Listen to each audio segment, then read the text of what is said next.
Very nice. Welcome, everyone. My name's John Ailes. I'm the creative director of the Stan Winston School. You're here with us at the Son of Palooza 2013, and we're very lucky to have with us one of our photobomb by Steve Johnson. That was very exciting. Steve Johnson's in the house. We also have Rick Lazzarini standing by, all sorts of artists. If we could pan the camera, we can't, but it's stapled to one of our interns' heads. Next to me, the great animator Rick Lazzarini, founder of The Character Shop and Stan Winston Studio alum. This guy has moved gigantic beasts all over the world, including an actual size elephant. He is the instructor of one of our very, very cool tutorials on animating a head of a puma, which isn't here with us. What's the name of that puma? Sure it is. Yep. Oh, we're up. It's hidden.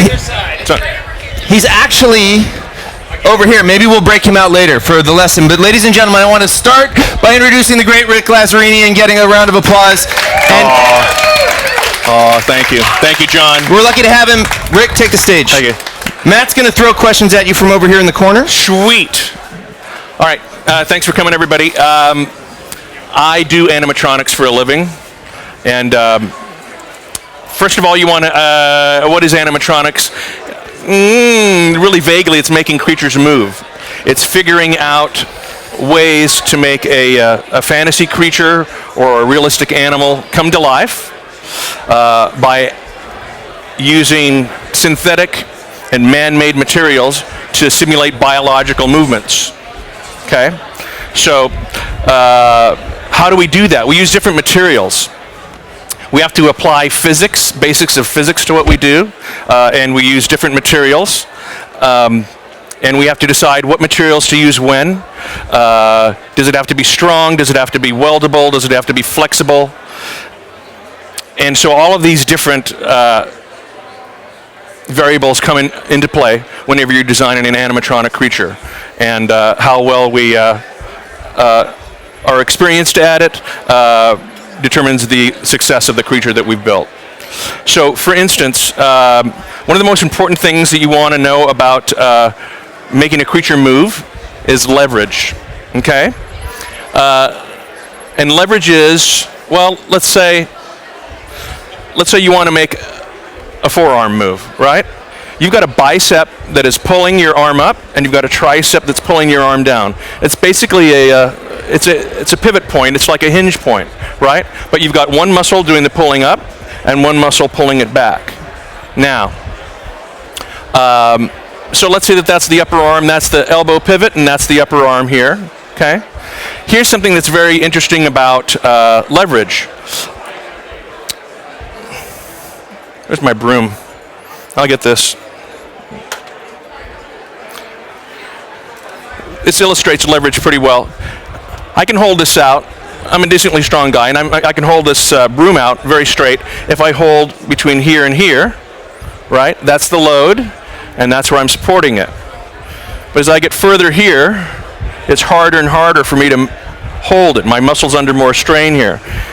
Inches further out, it's become a lot harder, to the point where only a few inches more, and it's nearly impossible for me to hold it straight, and all the way at the end, there's no way. Okay? Now, if that's my pivot point, right, and that's the load, I can pick it up here with relative ease, right? The further out on my lever arm that I pick it, the easier it is, the lighter the load is. But, once again, the closer to that pivot arm, the stronger it has to be. So, this here,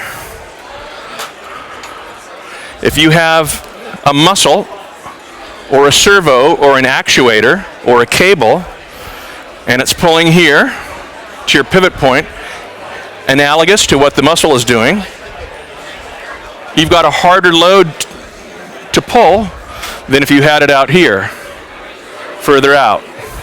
And that's the big challenge. We have to make things that simulate nature most of the time and keep it in the same package that would seem natural. So we can't have that package out here. We have to have this actuator package in here. And so we'll use whatever we can, whatever fits, whatever works, to make that arm move, depending on what the load is that we have to lift. Here's an example of that, and here's an example of a direct linkage. Okay, we use, to move these things, we'll use rods, linkages, cables, servos, linear actuators, and those can be either electric or pneumatic or hydraulic. I'm not going to get into the bigger stuff, but this is just the range of choices that we have. So let me show you something that is a rod and linkage actuation. Okay? This could be the beak of a bird or something, of a puppet. It's really simple. It's a single axis, single finger actuated. You can see here, right? It's sprung loaded, so it springs shut. And it's real simple, it's real smooth, it's real durable. And if all I had to do was just pop a puppet up and make it talk, I would do that. And it's got a little extra length so I can be under a raised stage, okay? And you can see the various materials I'm using here. I've got aluminum at the top. I've got Delrin, which is a plastic here. I've got brass. I've got a rod end here, which is a commercially available product. I've got steel rod here. I've got Delrin again, acting as a guide, as a holder and a guide for the part that moves. Going further down here, here's a pivot point here. Here's leverage in action. I've actually got a number of different pivot points that I'm using. Sometimes you need to play with that distance to find out. Oh, that's what is the best action for it. good. Sometimes you have to do that at the control end because, let's say you've got a sculpture already existing. You've got a space that you've got to fit your mechanisms into. Every one of us has a skin envelope, and then there's muscles and fat, and then there's a skull. And whatever the creature is you're doing has something similar. You've got to fit it into a particular package. And if the mechanics and the sculptors have communicated well during the build of this, nothing's going to stick out. But sometimes something sticks out. You don't want that to happen. You don't want that to happen. You don't want that to happen. Somebody will yell at you. Somebody will blame somebody else. Hey, Rick. Yes, sir. I'm going to rudely interrupt you because How dare you, sir? we now have some new viewers who just joined us. Excellent. Will you give them a quick welcome and very brief overview of what the heck's going on here, and then we can jump right back into Sure. the instruction.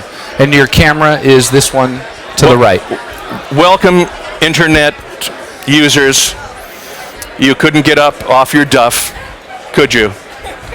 Oh, right, maybe you're in a foreign country. Great, that's good. You're watching. That's the important part. You're here watching the Stan Winston School do a live demo featuring, they couldn't get anybody else, so they got me, Rick Lazzarini, and I'm doing a little animatronics demo.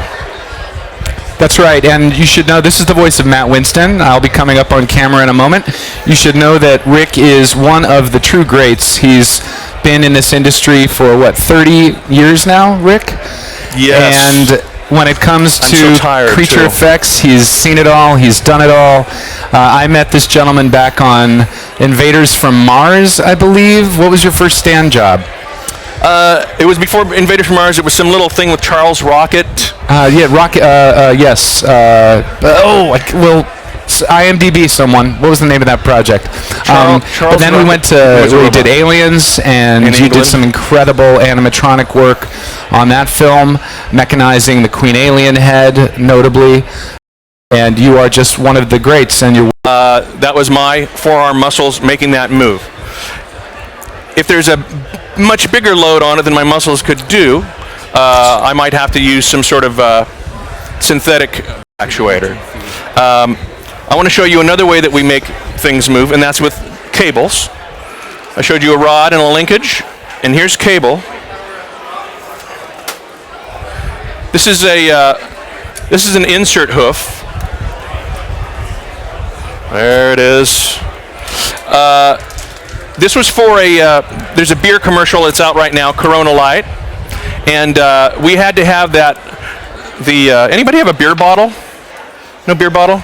I had to grab a beer bottle, grab it and place it really precisely, and then take it away. So what I did was I made this thing with sort of like a little rifleman trigger, so I could both push and pull it. And you can see that is cable controlled. There's a. Let's see. Let's get some of these cables out of the way. Okay. So as I move the lever, it moves the pulley. Cables are attached to these, and these cables either pull through that housing or they pull through that housing. It's the same thing as your tendons do when you lift up your elbow, or when you spread your fingers, or when you curl your fingers. Okay?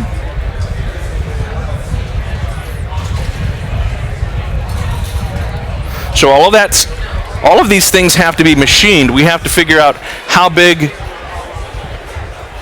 the bottle is. We had to grab a real beer bottle, so we actually overscaled this hoof so it could grab a beer bottle,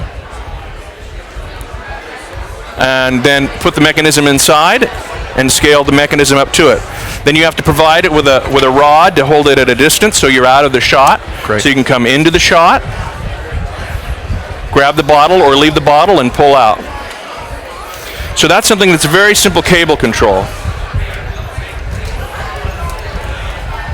And it's got some rotation there. Okay.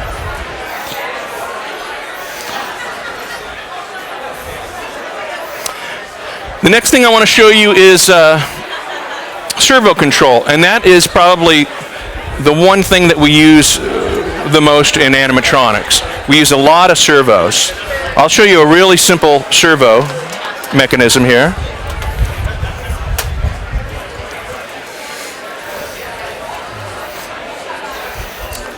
And before I get into that, I want to explain what a servo is. Okay? I go to professional makeup school. The professional makeup school has a lottery going, $1,000 towards your scholarship of the makeup school. I'm hearing about a big lottery here. I'm going to go buy a lottery ticket. I'll be. All right, fine. Let's talk about what a servo is. Good luck. A servo? What, drawing the square? That's the most perfect square I can draw. A servo has a motor in it. Here's a motor. It's spinning around. It has a gear train in it.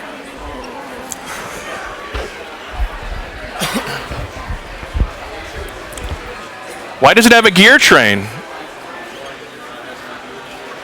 It has a gear train because the motor's spinning at a really high speed. Okay? And what the gears do is the gears take that speed down, because just like with leverage here, you can reduce the speed but increase the torque, increase the strength. Okay? So inside every servo here, there's a servo right there, servo there. It's got a gear motor inside. Right? Motor, gear train, and an output shaft. And that output shaft is what turns. Now, in order to tell this thing what to do and where to go, it's got an electronics board. So you have power going to the servo, usually direct current, positive and minus. And then you have a signal wire going to this board. And that signal wire tells this board, I'm a pulse ranging from 0 to 2 milliseconds. Crazy, huh? And depending on where that is, that means you either get from one side of the servo travel to the other side of the servo travel. I'll show you a little more about what that means. And then there's a little feedback pot here. That feedback pot says, yeah, I'm where you told me to be. Okay? So as that servo moves to the point you want, it stops. You said to go to the midway point, it'll stop there. If you tell it again to move, it'll keep on going. So, let's make something move. Hey, Rick, Yes. we have a question from Dave V.E. He Hey wants there. to know, are those raw cables or sheathed like a bike brake cable? Sheathed for your character's pleasure. Now, are you talking cable control, like in the sheep thing? Yes, this is an older question, and Yeah, I wanted to get to it because there was a pause. Yes, these were sheathed cables. My sheep has sheathed cables. These cables are going into a flat wound, sprung wound cable housing, and inside that housing there's actually a very slippery liner. And so it's a smooth sensation. There's a slippery liner. It's a slippery liner, and it's smooth, that's right. and it gives you a sensation. And it reduces the friction and the load on the And we're mechanism. talking about sheep now. We're just talking about cables here. Okay. That's all we're doing, folks. All right, this is a family show. It's a family show. Let's take it back to your servo demonstration, Yes, sir. Any questions from those of you watching the live broadcast that you have about servo control? Now is the time to ask. All right, we got a tangled web that we've woven. Oh my God. All right, so here is a really simple servo-operated linkage that's moving a set of eyes. Okay? Now, just about all of this stuff you can go to a hobby shop and buy. Okay? It's plastic here. These are little linkages that you can get. They're called 440 rod ends, and you can get those at any hobby shop that sells radio-controlled cars or radio-controlled airplanes. All right? And you can see that servo, its output arm is rotating through an arc.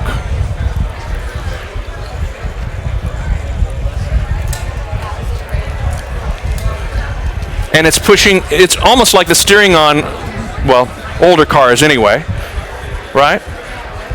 It's a parallelogram here. Where this goes, that goes, because it's linked with a straight rod.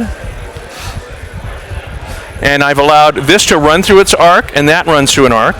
And you just get a single axis of movement there. Okay? And basically all this is doing, this has a pot, a potentiometer. It's a variable resistor. Okay, it's like the volume control on stereo, an old stereo. God, I'm old school. What's a stereo? What does that do? And now, this is really cool if you want to use just move a single function, test your servo or your linkage. This is probably the best servo tester that you can get. It's an MPI MX8340. It's available on the internet. What are some suppliers online? Good question. Every time I want to buy one of these, I have to look it up again. I have to Google it.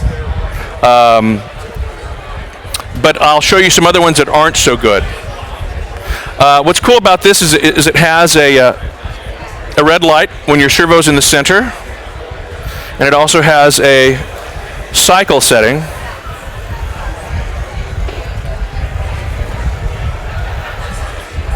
Right?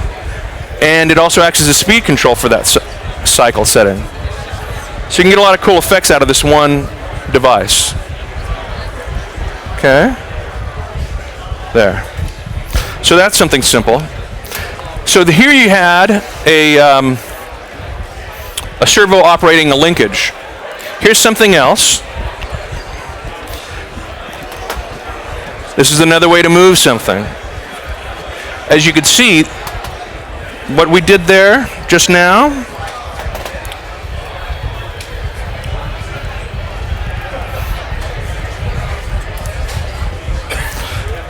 that only moves the eyes through about 90 degrees.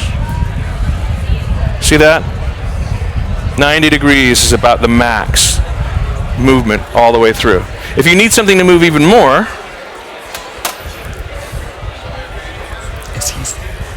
you gear it up. The servo is only moving 90 degrees, but the output, because there's a 2-to-1 ratio here, okay, I've gotten this gear to be small, that gear to be big. Same thing as happens is when you change the speeds on your bike to make it easier to pedal uphill, or vice versa, when you want to make it a little easier to pedal when you're on flat ground. You choose the gearing that's going to give you what you want. In this case, I want it to move twice around as much. So I'm getting 180 degrees, and I'm also getting it to move a lot faster. The servo moves at the same speed as it did before, but the output is a lot faster. Now, this is a mechanism that we used in some animatronic chickens because we had to make the wings go beyond what a chicken does. Normally, a chicken will just go kind of like this, right? Yeah. They wanted us to make our chickens like move this way and all the way that way. So we put in this gearing, and that's where'd Rick Gallinson go. This is a Rick Gallinson 3D printed gear set. Ooh. Oh, yeah. A lot of that happening in animatronics now. A lot of 3D printing. Exactly. If you don't have a mill and a lathe, you can still get into animatronics. Yep. We have a question for you. Yep. From Monkeys Must Die 777. Hey, That's his real Monkeys, name? thanks for joining us. I'm sure it's his given name. Thanks for joining us again, Monkeys. I know you were here for the first broadcast. So here's the question. So does the MPI have a built-in speed control unit as is used in RC planes? Not really. Not really. It doesn't handle the amps that a motor would use. You wouldn't use that in place. It just will vary the speed that the servo is cycling. So you wouldn't want to use that as a replacement for a real dedicated speed control for an RC plane or a car. And we have a follow-up question from Monkeys Must Die. When I buy one and I'm price comparing, do some include speed control and others don't? In terms of a servo driver, this is the only one I know of that has a speed control, that acts as a speed control during the cycling. Great. Yeah. And for those of you watching, we do have a place you can go to called Tower Hobbies. Type in rod ends. That's online, Tower Hobbies. For 440 rod ends. 4-40 rod ends. Tower Hobbies. Excellent. Talk to us about animating a squirrel. I won't. You're trying to trap me again, aren't you? Rick, you've been asked also, name some of the favorite projects that you have lent your mechanical artistry to. All right. Some of my favorite projects, working on Aliens under Matt's dad, Stan Winston. Working on the Queen Alien. Working on the... Oh, golly. When you see the Queen Alien shooting her inner tongue at Sigourney Weaver, that's me doing that with Jim Cameron yelling at me to get closer, but not that close. I survived that fire. Also, the running face hugger in the movie, I created the animatronics for that. No! Look, somebody has to do it, right? Somebody has to do this stuff. That's not distracting at all, sir. Ma'am, I don't know. Okay, so Aliens, yes, for sure. That's pretty cool. All right, back to you, Rick. All right. What other Aliens Operation Dumbo Drop, where when we built full-scale animatronic elephants that could be parachuted, dropped while moving. They actually weren't. We made it seem like they were dropped from parachutes. They were actually picked up by helicopters and moved around so they could go around with a camera helicopter and do it. But then we made some non-animatronic ones that were parachuted, and they 2 of them didn't make it. The chutes didn't open. And the production manager said, "Hey, can we put this back together again?" No, this is Humpty Dumpty. This is a fiberglass elephant that fell from 700 feet. It's dead. What else? Nightmare on Elm Street 2 and 5. Don't just gloss over that. Talk to us about working on Nightmare. Nightmare on Elm Street 2. Ooh, I did some really bad stuff for that. Some of the worst work I've ever done. Nightmare on Elm Street 2. It's so bad they cut it out, so you won't see it. I built it like a parakeet. I was working for your dad at the time, and I was moonlighting. So this is a story. Don't moonlight. Stay dedicated to your job. And I lost track of the time, and they wanted an animatronic parakeet to blow up. So I made this really rushed, awful animatronic parakeet and brought it on set, and everybody laughed at me, and we shot it, and they cut it out of the film. But at the same time, for the same movie, I made a couple of cool Rottweiler baby-faced dogs, and those are pretty creepy, and they liked those, so those stayed in the film. Nightmare on Elm Street 5, I got to play Freddy Krueger because I had to create a little embryo in a giant womb, and Freddy's like blended into the wall of the womb. And since Robert Englund didn't want to be stuck in the wall of a womb set for 12 hours, it got to be me. And that was, I was a lot thinner back then. Okay? What else? What are the cool movies? I worked on Snakes on a Plane. I'm not proud of it, but I did it. Aliens vs. Predator, that's right. Yeah, I worked on a separating face hugger for that one. Yeah. And the hybrid chest burster. I built animatronics for the hybrid chest burster for that. Was that with Alec Gillis and Tom Woodruff Jr.? I collaborated with them. You know those guys? I know those guys. I know them very well. Fun fact. Would you like to know a fun fact about, of course, Tom Woodruff? Tom Woodruff, who works at ADI, he has a lovingly restored Batmobile, and he likes to drive the Batmobile around the streets of Los Angeles dressed as Batgirl. It's true. That's a fun fact. All right, back to animatronics with Rick Lazzarini. Animatronics. Hey, let me show you some stuff. I wanted to show you more physics things. I wanted to show you some of the forces. We talked about pull, right? But there's other things, and I want to talk to you about pull, shear, and peel. If you don't know what those are, you know why Velcro works, right? Okay. You don't know why Velcro works? Well, it works best in shear or pull. Pull, I'm directly opposing at 90 degrees the way the Velcro is. It's really hard to do. In shear, I'm going at 180 degrees horizontal force with that Velcro. It's really hard to do, okay? But all you have to do is introduce one little direction change, and that's called peel, and the Velcro fails. Okay? It's kind of an important physics thing. So if you're ever doing a monster suit, and you're closing up the back with Velcro, and at the top of it, there's a lot of force right here, forget it, it's going to come open, right? So we don't do that. We do it so it is in shear, right? And now it's going to stay. Delicious. It's delicious, I tell you. Physics. That's dead. I talked to you a little bit about the materials that we choose, right? I want to talk a little bit about the materials.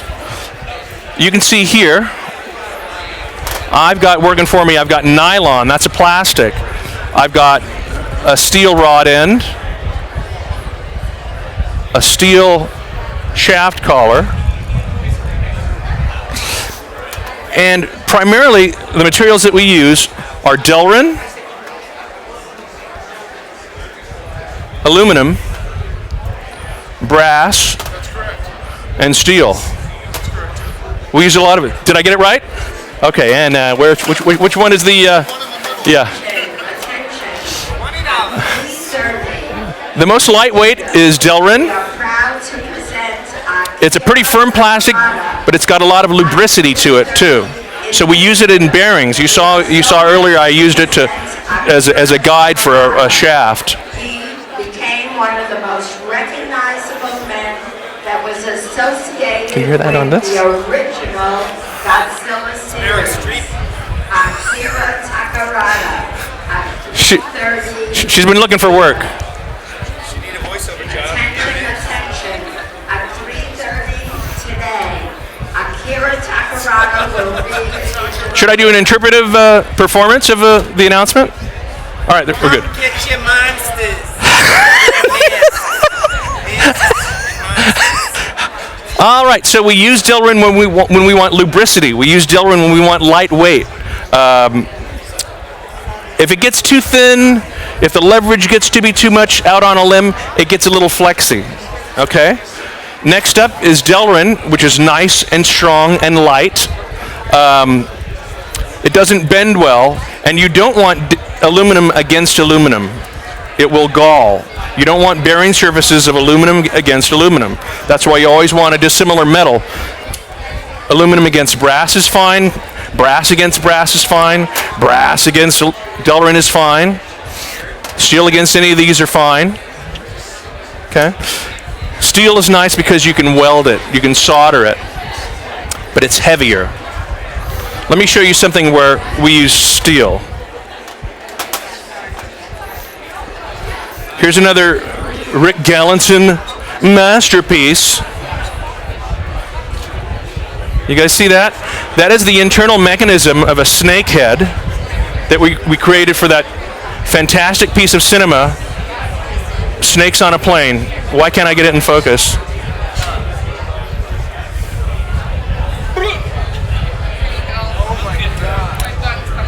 There. Yes, come on in. Rick, can you help a girl? Can I fix it? Favorite makeup effects girls do fix. Yes, let's see. We have an emergency at Son of Monsterpalooza. Steph Koza, get All in right, here, come over please. here. Come up to the repair. Steph Koza, this is Steph Koza, one of our Nice to dear meet you. friends of Stan Winston School, a very talented young makeup effects artist, and her costume is having some issues, mechanical issues. So Rick is going to help her So where's the button? troubleshoot. It's right there. It's that little red thing. What seems to be the trouble, Mr. Lazzarini? Oh. And so it slips away from me. The zip ties were nice. Fixed! He's done it! Magician! It's magic! Hold on. I'm merely diagnosing the problem. Here. Zip ties were tight last night. Right. Yeah. But they're loosened up. Yeah. So you need something here that holds this in better place. Yeah, so it doesn't slip away with if I had my hot glue gun, I would fix it in a jiffy. We have super glue. But Do you have super glue? I do. We have Gorilla super glue. Bring some. They have a hot glue gun. In the car. Yep. Hey, Mom. Go get it now. Bring in the hot glue gun, and we'll fix this in a jiff. And that will hold it so it stays there, yeah. So it doesn't keep slipping away. That Yeah. would work on these materials against aluminum and. Okay. Can you turn your arm over more? Yeah. Basically, what you want to do is get the hot glue in there, envelop it there. It'll stick to the zip ties, Okay. and it'll stick to that, and just kind of turn it over and lay it on there, and that'll give it a more firm hold. Thank you so much. You're welcome. Contest in 30 minutes. No- Thank you. So Steph, don't go far, because your mom's bringing your glue gun. Okay, I'll just get Yeah. out of frame real quick. All right. All right. So Excellent, Ricky. thank you, Rick. Or if everybody could collect their boogers, we could do this even faster. So saving lives and teaching animatronics. Rick Lazzarini. It's important. It's giving. It's giving back. It's important. It's for the kids. This broadcast is dedicated to the children. All right. Won't somebody think of them? All right, where was I? I was talking about steel, something cool out of steel. This is a snake head mechanism. Check this out. As you open the jaws, the fangs deploy. Wow! This is like a real snake. Okay? How does it work? Now, Mr. Gallinson designed this in like 3D on a computer program. But it's so slick. So one cable pulls the mouth shut, and as the mouth shuts, it pulls this linkage, and all of these little distances between are very critical and figured out beforehand. And then another cable will open it, another cable closes it. And we decided to go mainly steel out of that we had to be attacking people with these things or attacking things with them. And what's nice about steel is it'll take a pounding, and if it gets bent a little bit, you can bend it back, and it's not going to crack. Aluminum, if you bend it too many times, starts to crack. So primarily steel there. There's a little aluminum block here. And this is pretty sweet here. You see the hex hole? There's a hex hole here. And you know, if you've got a screwdriver and you plug a little hex Phillips bit into it, and it's got a little ball detent, it'll lock it in there. So one of the things that we got very tired of when we were doing rod puppets was they would twist inside there. It wasn't a very good way to hold it. So we'd have welded hex rods that would go in there and click. And you could grab it from the top, or the side, or the bottom, and there'd be no twisting. It would be very, very secure on there. And so we use that all the time. And there's even a method where we use that about half that size. Shocking. Hey, Rick, we have a question here from Yeah Right 767. Okay. Do you need to have any sort of background in electronics to work with servos? No, you don't. You do not need a background in electronics to work with servos. You can go to a hobby shop or go to eBay and buy a radio kit, a transmitter kit. You can do it wirelessly with a transmitter, a receiver, a battery, and servos. Or you can just get servos from Tower Hobbies or eBay and one of these drivers. And I'm going to show you some other things that do multiple axes at once. But you don't really need any experience in electronics. It's just get the right voltage. It'll tell you what it is, and you can get going with it. Cool. Yeah. Keep your questions coming, guys. We have Rick with us until 5 p.m. Pacific time. He is one of the best in the business. The things he can do to create mechanical creatures are nothing short of magic. Right? And he's here to answer questions you have about your mechanical creations. And don't be intimidated. Rick can also tell you about some really simple solutions as well. Right? Like hand puppets, no mechanical required. I'll make it up on the spot. I'll make it sound like I know what I'm talking about. That's how good he is. That's how I've gotten this far. All right, I want to show you something else that's cool. This is a mechanical rat head, okay, that we used in Willard. And you can see how tiny it is and how complicated it is. We've got made out of steel, the jaws. See how we've carved the steel? I mean, steel is basically a sculpting medium, if you want it to be. Eric? So we've got jaw open and closed, jaw side to side. We've got a little nose wiggle here. See that? That little pulley gives us a nose wiggle. We've got tiny little pulleys that move the ears forward and back. We've got head up and down. And this is a complicated mechanism that allows the eyes to blink. Let's see if I can work it. There we go. And what we're doing actually is we're retracting the eyeball as the eye blinks. It's a little bonus movement, but when it happens really fast, it's kind of cool. But all tiny, tiny work. And I like working in any scale. I like working in tiny scales like this. I like working in very large scale. Again, we built full-size elephants. We've built a buffalo as big as an elephant. We built a 20-foot tall marionette. The Queen Alien was 17 feet tall. I've done a Shrek Dragon for Broadway that's 17 foot tall. So I like working in all sizes. Questions?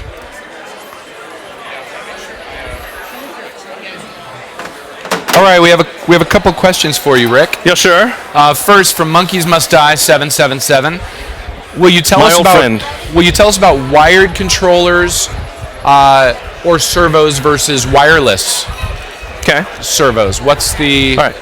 benefit, pros, cons, all this? Why would I use a wired control versus wireless? I use my wired controls when I want to do a demo. When I'm in real life, when I'm on set, I want to go wireless as much as possible because that way I can be any distance from the creature. It gives you the flexibility to be away from it and not tethered to it. It just gives you a lot of flexibility to not have to be stuck to a tether. White Lion 44 wants to know what's the most unusual thing you've ever worked on. The most unusual thing I've ever worked on? Just yesterday I was on set. I built a giant 8-foot tall lion butt. Lion butt? A lion butt, the hindquarters of a lion, with realistic flexing of the hindquarters so that a certain person could be birthed through the lion's hindquarters. And on that note, let's bring Steph Koza back in. Steph, come on in. Let's see if we can help you out. Do you guys have your hot glue gun fired up? Let's see. Oh yeah, it's going. All right. Can we get under our primary camera somehow? Can you move that? Move it forward as much as Okay. And Jake, how much can you rotate your Can you man arm? that one so they can see what's going on? All right. Yeah, here. Take it off of here. Yeah, just let's try It's and on a get that magnet. on Take what's it off. happening. All right. Alrighty, And we we're are going now. This was a totally spur of the moment thing that happened, guys. Steph Koza, one of our great friends, young makeup effects artist, is having a costume malfunction, and this woman has put more work into her costume, and we can't let her go into this event without a functioning blade, because if the blade doesn't spin, she can't threaten the judges. It's very important that we get this up and running for her. Now, can you pronate that? Is By it a pronate show or of supinate? applause, Go what do you the guys other think of side? Steph's costume? There we go. With a show of applause.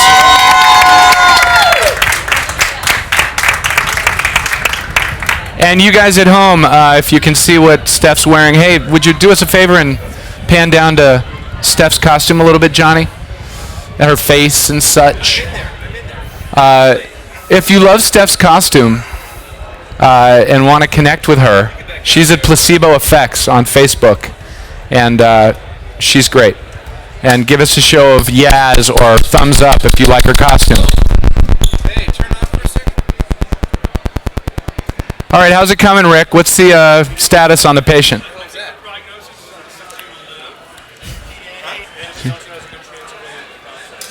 Nice. You will live to kill again. All right, let it dry. Let it dry. All right, have an awesome contest.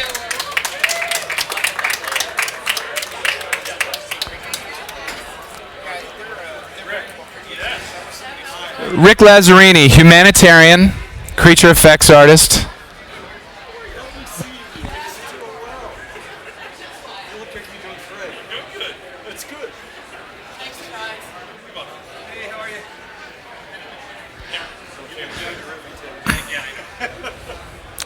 Couple questions for you, Rick. How do you attach typically your mechanical devices to the skin or fur on top of it? That's a good. Hey, do we have the Puma? Yes. Do we have the Puma? Yeah, the Puma there. Yeah, the Puma. I'll show you. Oh, I'll just tell you. I help. I will show you. I want mine. watch this. I got you. Get the servos there, Rick. Oh my god. All right, we're going to answer your question visually. This question came from Dave VE. Thanks, Dave. Hey, Dave. So here's an example. This is the Puma that I built for the State Winston school video lesson on organic mechanics. Part 3 coming soon. Oh, yeah. And what's cool is we did a little cutaway here. And, all right, just my king latex. That's what I use. And I use Ghostbusters, silicone adhesive to glue the tab. Oh, hold on a second. Hey, Rick. I'm going to ask you to take a second. I'm going to change this battery. Audio pause. An audio pause.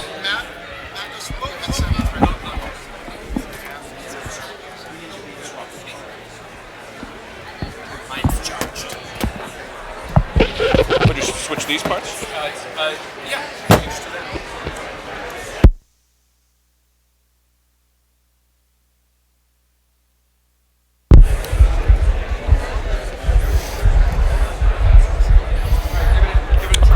Give it a try. Talk. It seems to be amplifying my voice. Do they hear it over the internets? Good. Is that a little louder? We won't know though? for another 20 minutes. All right. Check. Okay, so I'm John. I'm talking over Rick. Go ahead. So the question was, how do I glue my skins to my animatronic creations? I will use Telesis in certain cases. Sometimes I'll use Prosaid. Both of those are. There we go. Sorry about that noise, guys. It was the fan. There you go. All right. But I wanted the robot sound. Sussed it out. Kudos. Standard prosthetic adhesives like Telesis, which is a silicone adhesive, or Prosaid, which is a water-based adhesive, will stick your tabs and surfaces to your skins when you're using foam latex. You can also use Barge 3M 74 spray concentrated in a cup. That's a little stronger. Barge is also very strong. Haven't addressed silicone skins. That's a tougher thing, and you need to use silicone to stick it on there, and you need a scrubby, grabby substrate, not something smooth, to glue silicone onto your control surfaces. That was a very complete answer, I think. Very Talky. I said I would show, and then I just blabbed the whole time. Do you want this? Yes, please. All right. What else can I show you? All right. I'm going to show you some more servo stuff. Can you stay here? On the subject of servos, Yes, sir. Yeah Right 767 wants to know, was the Shrek Dragon cables, servos, or a mixture? The Shrek Dragon was a mixture. A lot of it was direct control. One person inside. Let me see if I can find something to. Where's Shrek?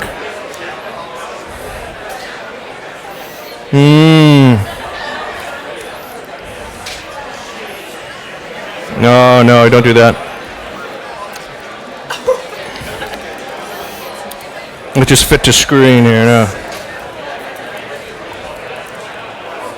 There we go. Here's the Shrek Dragon. The mouth is operated by a pedal, a foot pedal. The eyes are a direct potentiometer to servo control for both the blinks and the eye movements. And all the head is on a gimbal that the guy is working, and that is 17 feet tall. It's awesome. One person inside making that move.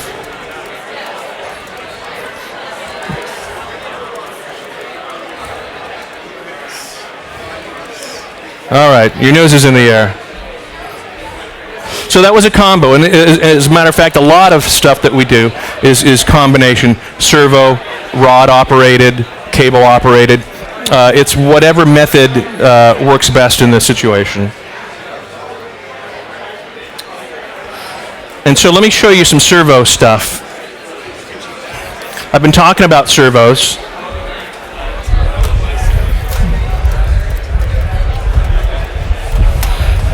And servos come in all shapes and sizes. Let's turn this on. I'm going to show you a couple things here.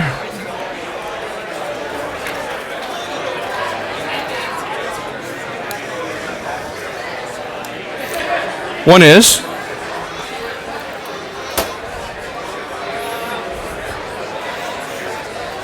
that's a tiny here. Yep, let's get out of there. Here's a tiny servo. Tiny servo. It is so small that we mainly use it for things like eye movements.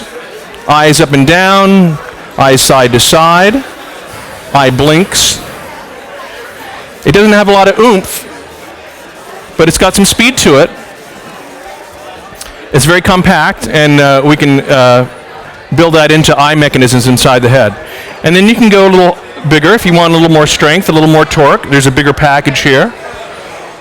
And so you can see how that servo is bigger, right? And that's for medium-size type loads, such as if you wanted to make a nose move, or have a smile, or move the brows. And in a bigger creature, hey, turn it on. Is that working? Very good. Okay. Now this is interesting. You see the biggest servo here says 110 inches. This is old iron. This is an old servo, and it's a big package. This one here is more modern, and it has 4 times the torque, 4 times the strength of this bigger package. So they keep making them smaller and stronger. And so you'll see this kind of servo doing a lot of work in a lot of the creatures that we build. And of course, because it is stronger and faster, it's going to cost more. And that's where I would say, if you've ever heard the old saying about, do you want it cheap, good, or fast, you can pick 2. The same thing happens with the speed of your servo, the strength of your servo, and the cost of your servo. If you want both of these, actually, it's going to cost a lot more. Okay? And that happens with any actuator. Once you start moving up to hydraulic actuators, those control systems and those actuators end up costing a lot of dough. But sometimes it's what you need to make something move. And here we go. So here's your typical servo.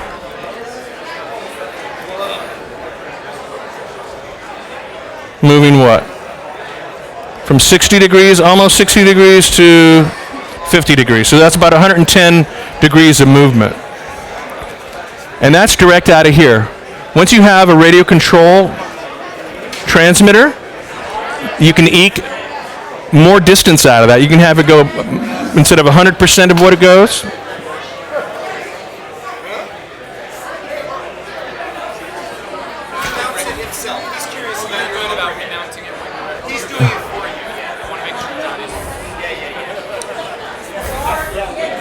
there we are. Right. Yes. So in the radio, you can in some radios you can expand the range of the servo a little more, and also there are little devices like where is it?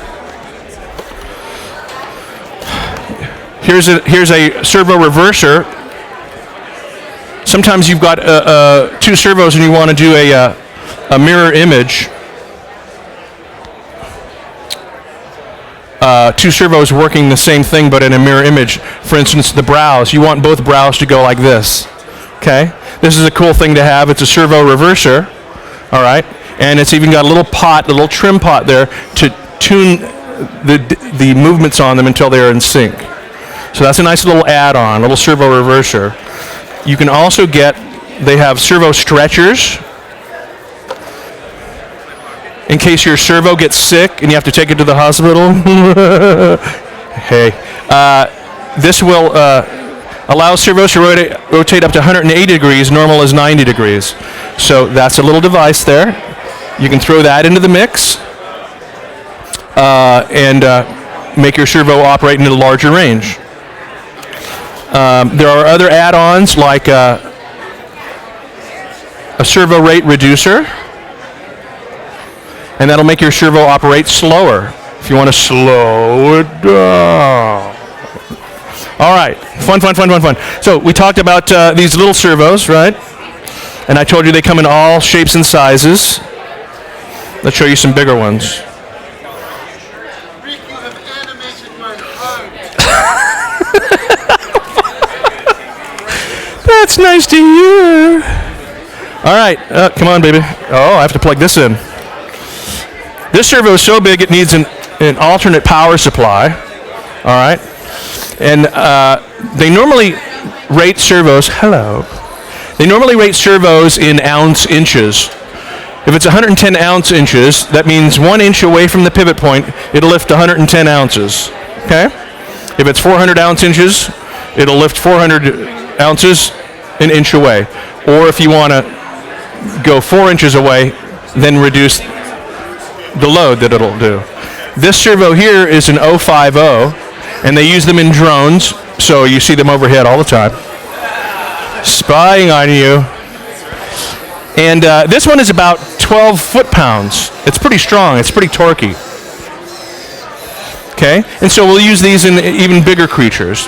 Once we start to scale up our creatures, we need more oomph, more horsepower, and so we'll use something like this.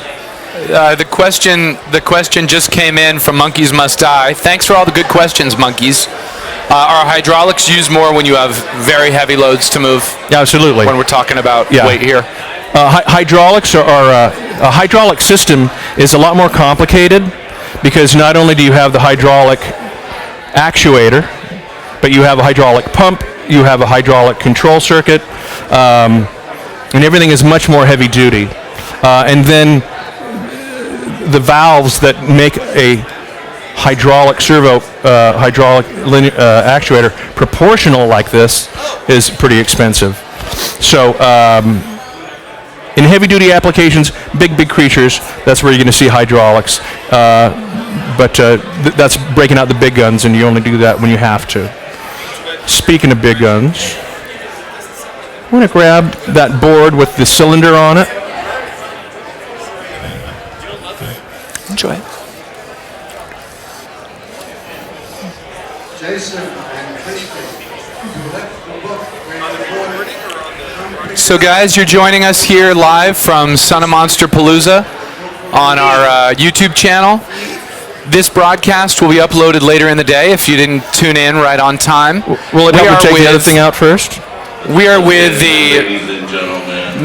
the amazingly talented creature effects mechanic Rick Lazzarini, owner of the Character Shop, Stan Winston studio veteran, and really one of the great mechanical effects innovators. You've seen lots of his amazing work, from the full-size Alien Queen of Aliens, the running face hugger, the full-sized elephants of Dumbo Drop. The man has worked on AVP, on Ghostbusters 2, on Snakes on a Plane.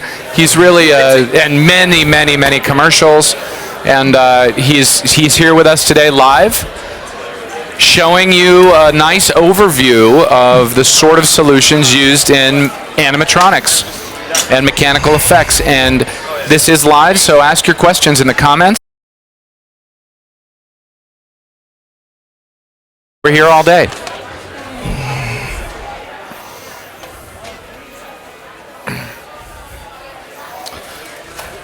All right, it's time to go big here.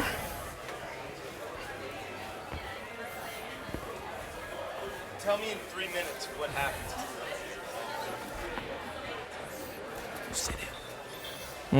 Can I get that there?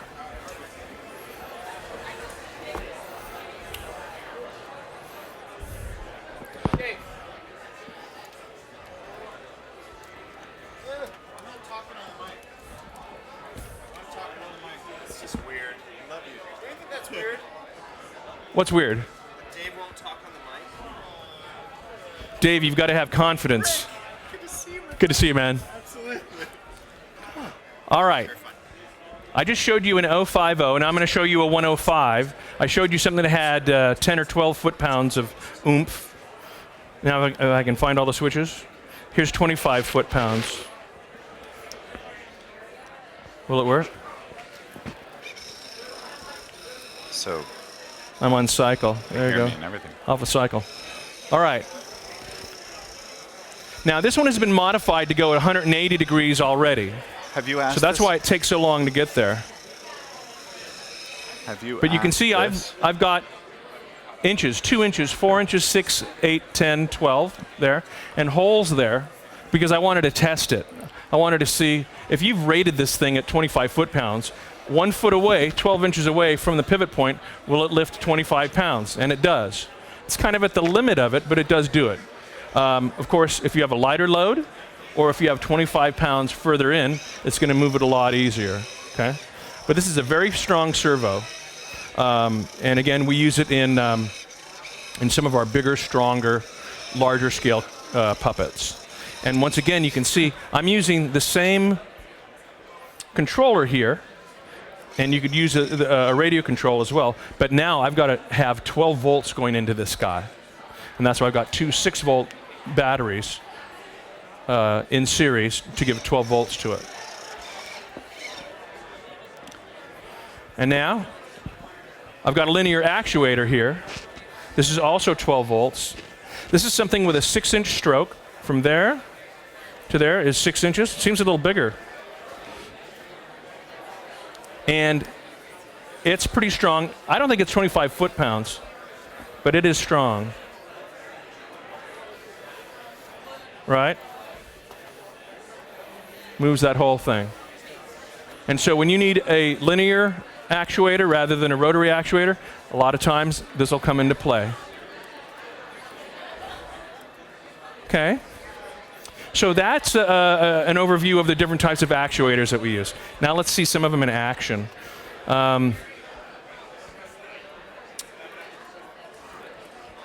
Let's see the robo head. You want to grab that?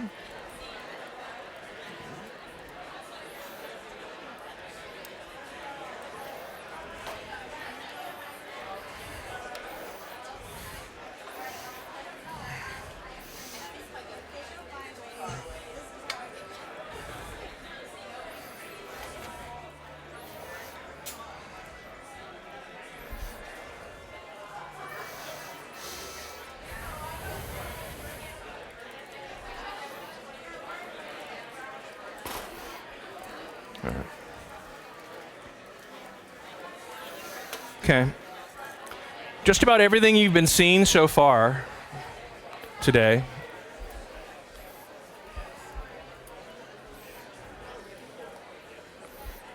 that's upside down. That's not going to work.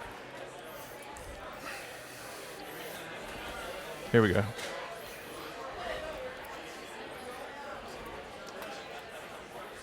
Bear with me.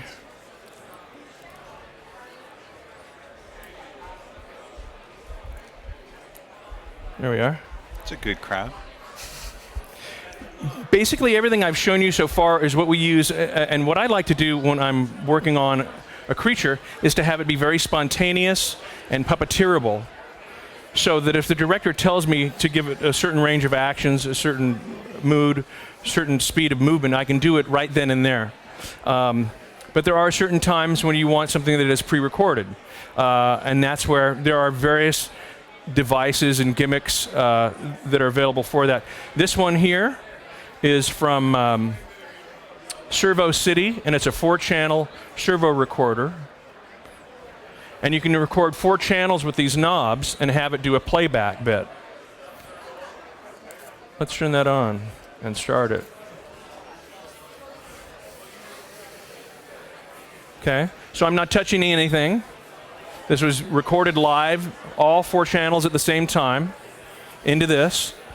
And it'll hold about 3 minutes of programming. And it's, maybe it's at like $120 or something like that. It's affordable for 4 channels, awesome. right? That's fantastic. Yeah. servocity.com makes a lot of the stuff that I use. And so go max out your credit cards at servocity.com. That's after you buy all the DVDs from the Stay in Winston School. Thanks for the plug. Yes. There. I'm adding in a live jaw. So let's say I had everything else pre-recorded, but I wanted to do the jaw live. Now I can do the jaw live. So that's one of our somebody who's watching at home says, what factors determine if a character is going to be a rod puppet or an animatronic? This is an example of a mixture where you could rod puppeteer the jaw and animatronic the rest of it. Well, the rod is also animatronic. Hey, you're going crazy. Take it easy, Skull. This is actually the difference between a pre-recorded section and a live section. Got it. They're both animatronic. Yeah, they're both animatronic. But we'll use a lot of stuff that is a combination of rod. Rod operation is good for when you're doing things like arms, when you need big movement. And you can have rods come out the elbows. Now that presents a challenge for the people who are going to edit the thing. They have to erase those rods. Or if they see you operating the rods, they have to erase you. So there are photographic things and computer post-production techniques to take out the rods and you. But it's a way of moving something very fluidly with a lot of strength, all your natural human strength, and without investing in a lot of expensive actuators. So we did a sheep recently, and it had rod-operated arms, but it had servo-controlled facial movements. Very cool. If you wanted to build a program system like with a programmed series of moves, are there off-the-shelf systems that you use for programming that, Arduinos, or what? Yeah, there are off-the-shelf solutions for programming with servos, both software and hardware. VSA, Visual Software, I don't know what the rest of it is. But Google VSA, and that's probably the most popular non-proprietary software programming bit. And there are various boards that are available. I'd have to go Google them myself. Because I don't do a whole lot of programmed playback. Again, most of the stuff I do is happens now, it's spontaneous, and it's live. Yeah, this guy goes over here. Let's get Robo Chicken out.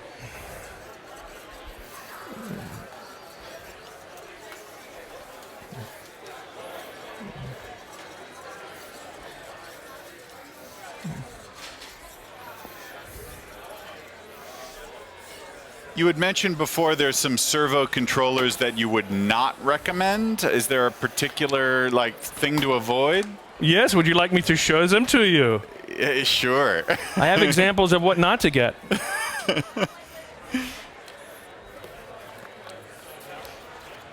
Here we go. These are two other servo controllers that are on the market. This first one, an Astro Flight servo controller, is old. It's trusty, but it doesn't have all the functions of the MPI one that I spoke about. It does have what's nice is it shows you. It doesn't have an LED, but it shows you the. Why does it go out of focus when there you go? It shows you from 2 milliseconds to 1 millisecond where you are. And then test, I don't know what that does. I think that cycles it temporarily, but there's no speed control on it. This one has more features. Who makes this one? GT Power. This has got 3 modes. It's got manual, neutral, and auto, but it's jittery. It's a real pisser when you're doing testing of a servo and you're wondering why the servo's jittering. The electronics in this are not so trustworthy, but it's cheap, so you get what you pay for. There it is. I explained it to you. You explained it. You explained good. I explained it. You're a good splainer. Robo Chicken. Let me see. Good Where's Robo splaining. Chicken? All right, everything's been direct wired up until now. I need a battery.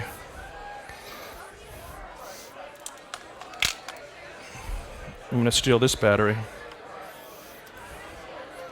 First thing when you do, would you look at this crazy thing?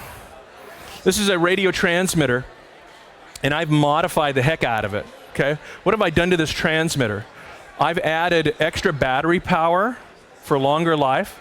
So if we're operating on set for hours at a time, this is not going to cut out on us as soon as it would if it only had its internal battery. So here's an old Makita 9.6 volt battery, giving it an extra gas tank, allowing you to operate it for a longer period of time. What I've also done is, normally when you operate a radio,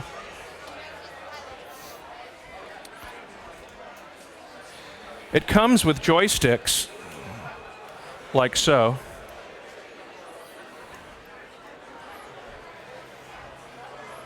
All right.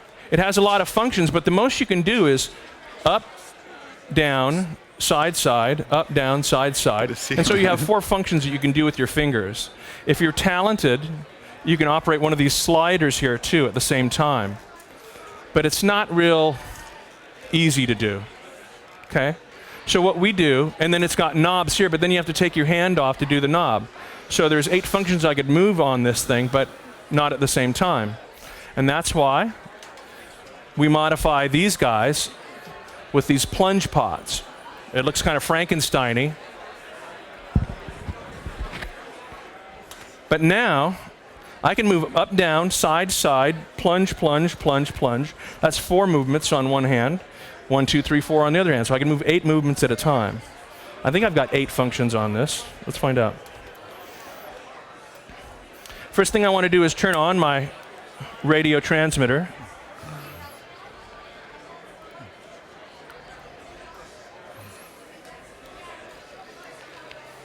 You gonna work? Yes, you are. Thank you. Thanks for not failing me. There, I've got a plunge pot there. I've got a plunge pot for his eyes. I've got head side to side, head up and down, neck up and down. There. And then I've got on these 2 plungers, wing movements. So 1, 2, right, 3, 4, 5, 6, 7, 8. 5, 6, 7, 8. Okay, so that's what it looks like on the inside. Okay, you can see the servos, you can see the mechanisms going to work. Some of them are going through cables, through sheathed cables.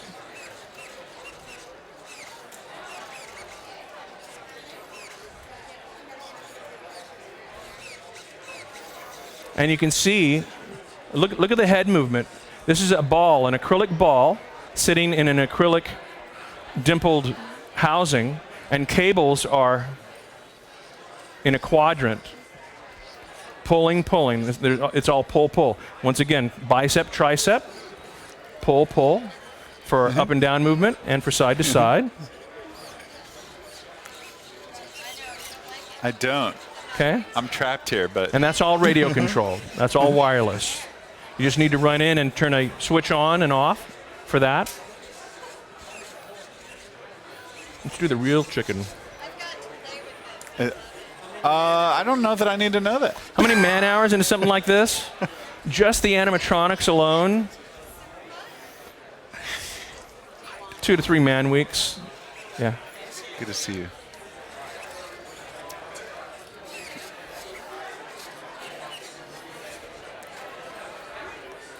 And so we're going to bring a feathered chicken up here Ooh. and watch that go. I want to see that. Yes. Feathered yes. chicken. We want to see it happen. All right. Slam that on there, baby. That's a good-looking chicken. It's making me hungry, actually.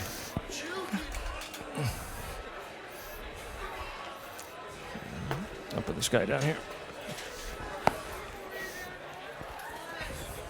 You're excused. Okay, so this is a chicken with its clothes on.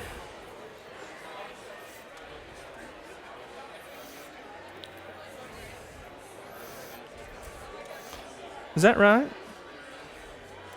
No, I need a battery.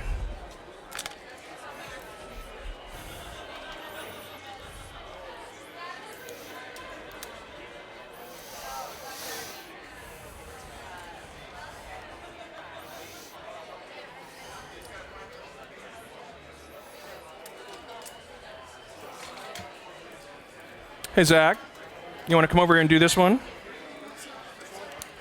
This is just his wings. And you want to keep playing down here and do that. You don't want to do too much of this. Okay? I'm going to put that around your neck. This is my son Zachary here. He helps out from time to time. Yep. Otherwise, it's into the cellar with him. Yeah. Hi, Zach. Oh, yeah. Let's get my bearings here.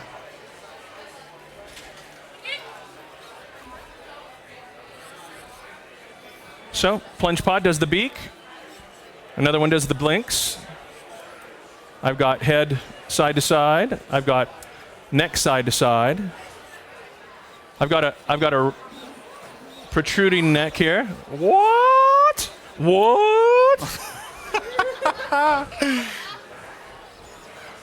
Now that's a chicken. Oh, all around the block.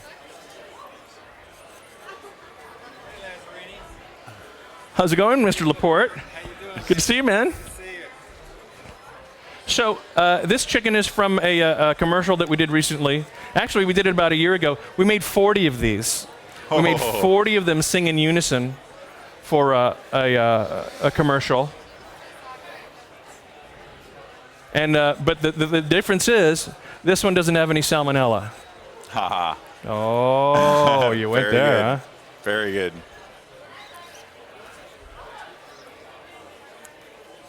So there's a animatronic chicken, and so there's all the animatronics that are there, but also all the art department stuff. We have to sculpt and mold beaks and eyes and combs, right? Bodies for them. We have to make flexible feather necks for them. I've got a glitch here. Look at that. If I go, there you go. That means I've got a bad pot in my radio.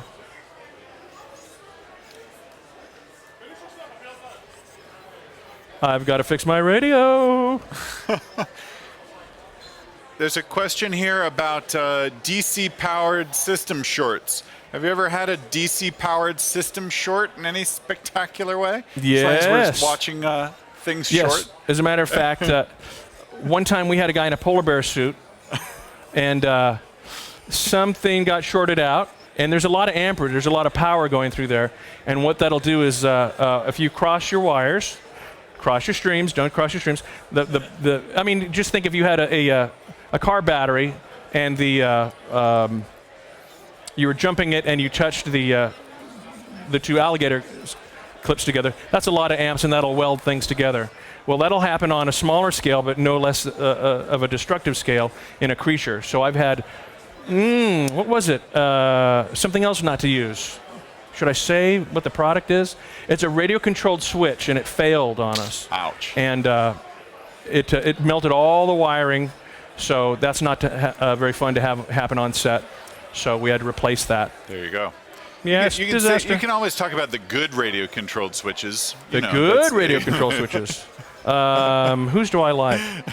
Whose do I like? I'd have to look and find that But we one. like to promote, too. I mean, it's one thing to slam, but we love to promote. Avoid, yes. All right, Chicky Wicky. We're going to shut this guy down. Yes. Bye, chicken. And there. I didn't really show off the tentacle before I go on to more radio control. Oh, we should definitely see the tentacle. Let's see the tentacle. Everybody loves a tentacle.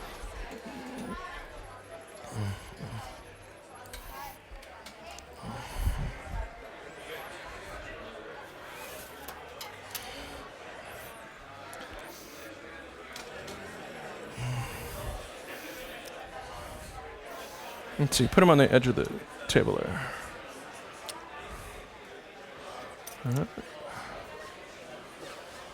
Okay. Wow. These on? Sure. All flashing or not? Flashing. So that looks kind of creepy and fun. This is kind of creepy and fun. Here we have a two-stage tentacle. Okay. And I'll show. That's creepy. Stay. Stay. Where'd the other part go? Where's the seeing? Are you getting it? Or where'd is the that internal this one go? Yeah, there you go. Oh, okay. Okay. Love it. All right.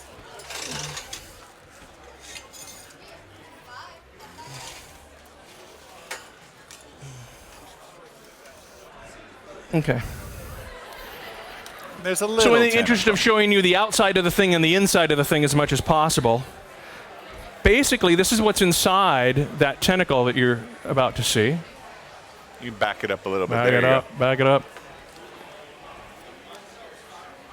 Okay, it's sort of like a series of vertebrae with a speedometer cable in there, a stiff cable, and once again a quadrant of cables that will pull one way or the other way. All right, this is what's known as a single-stage tentacle. Okay, this one is a double-stage tentacle, obviously bigger, but that's what's inside. And so here's the tip. As I move that forward, that curls that way. As I move it this way, it curls that way. Hey, it's moving excellent. itself. It's alive. Stop. You know, this is me. You're always trying to hog the spotlight. And here again, if I move the stick that way, it'll move that way. It'll even rotate around. And now that's the end stage. That's the second stage. Here at the bottom, I've got the base, right? So that just moves the base of it. And when you move them in tandem, you get these creepy kind of sniffing out. Who's wearing the Dracar Noir? Huh? Is that you? I thought so.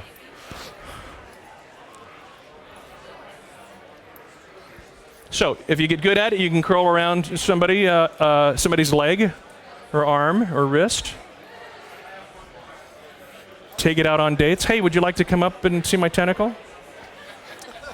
That never works. You've never I've tried used it. that line? Yeah, I've never tried it. used that Doesn't line. work. Yeah. There you are. So now here again, this is all cable controlled. This is my muscles providing the motive force for it, and the cables are going through sheathed housings, these sprung steel spring housings with a nylon sheathing inside. Okay, and those act as tendons. I'm the muscle, and these are the tendons. And this is a translucent silicone skin on the tentacle. Anybody want to give it a try? It's fun to play with. Go ahead. Volunteers? Volunteers. Come play with our tentacle. You young lady, let's see how you do with a Nice. tentacle.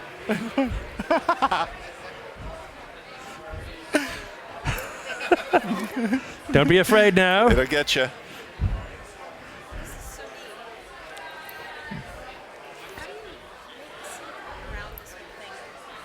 What's that? How do you make the silicone skin around this? We made a sculpture of it straight, and then made a mold of it, and then made a casting of it, like a skin-like casting. And then we pulled it on like you would a tubular skin thing.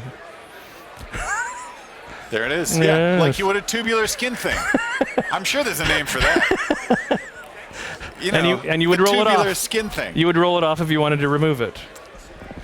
I wanna believe you. What time is it? How much time do we have? It's later than it's ever been. It's 3:30. Oh, wow. Well, it is. Can I show some movies, Yes, some real stuff? Of course, absolutely. All right.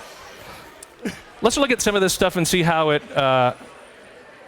ends up on screen. You saw my Shrek dragon. This is kind of an older reel that I've put together. Let me see something here.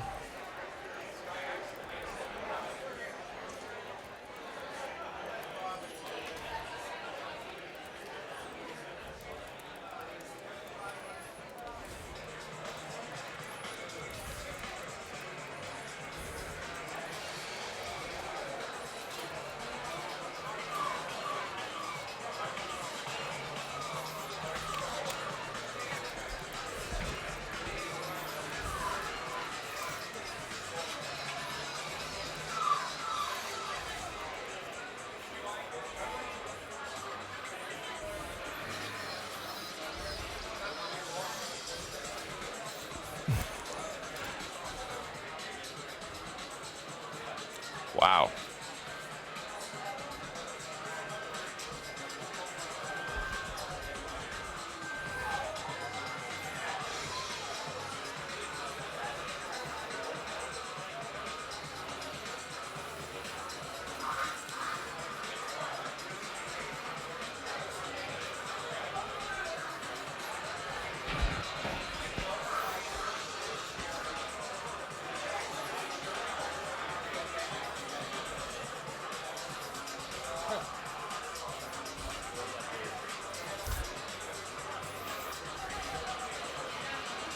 I love that. I love that.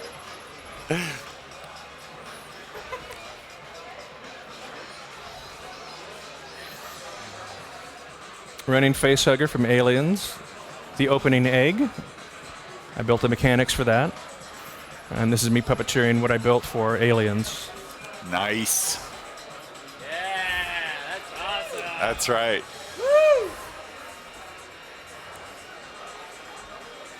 7-foot tall cockroach creatures for Mimic. Really? I thought that was Mira Sorvino. Oh, I see. An animatronic Brad Pitt amongst two. No, it's animatronic kangaroos and a real Brad Pitt.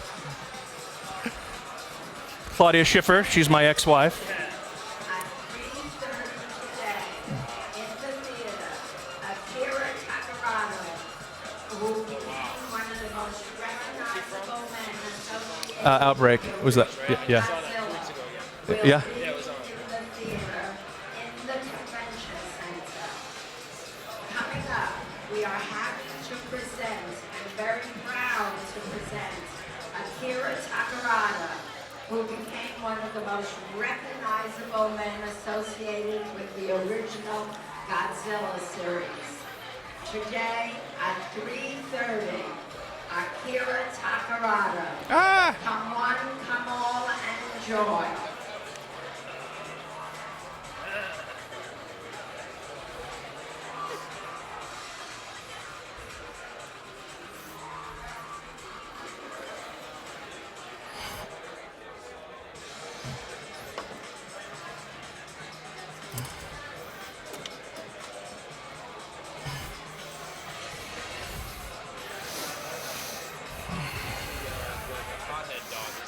Yeah, he's a shibby smoking dog. Sorry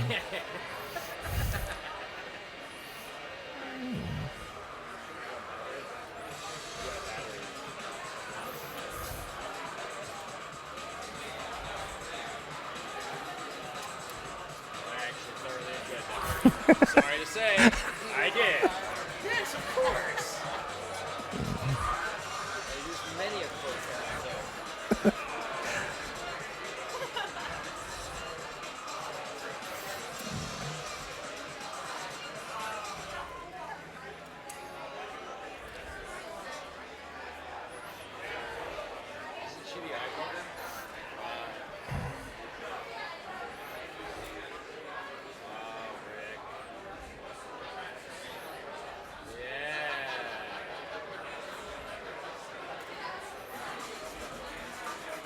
Did you do that at Stand Shop? Was that the stand? No, that was my place. was, Yeah, okay. yeah. Yeah, but no, that was his own. Was that for a commercial as well? Yeah, it was for Japanese commercial. Brad Pitt sells out to Japan, so does E.T. Look at that. Oh. I love that dude. That's Pedroso. Oh, he's so cute. Surfing cow. All fan. 30 penguins all at once. Nice.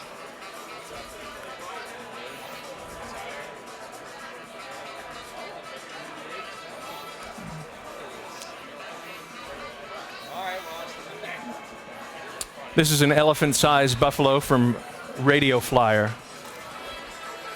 Buffalo size too, though, right? Yeah, full, I mean, giant, yeah. Same size as a buffalo, if you know what a buffalo. That's Elijah Wood right there. there we go. That's a Operation buffalo-sized Dumbo Drop. elephant. Yeah. Buffalo-sized elephant? Elephant-sized elephant.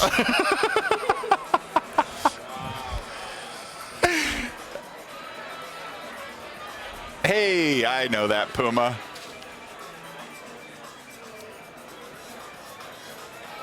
Yes.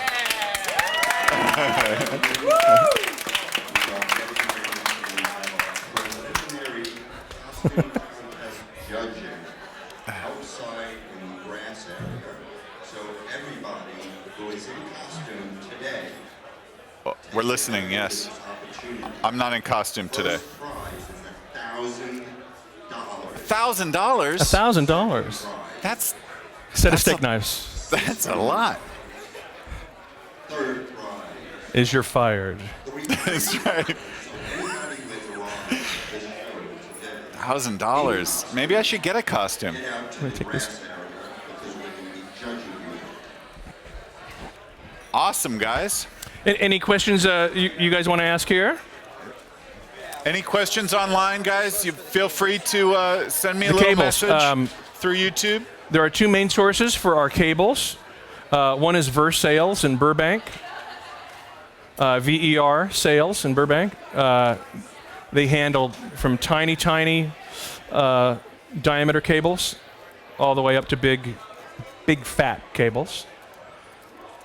And also a place called Hosmer Dorrance, HOSMER DORRANCE. And what we like to get from Hosmer Dorrance is swaged cable.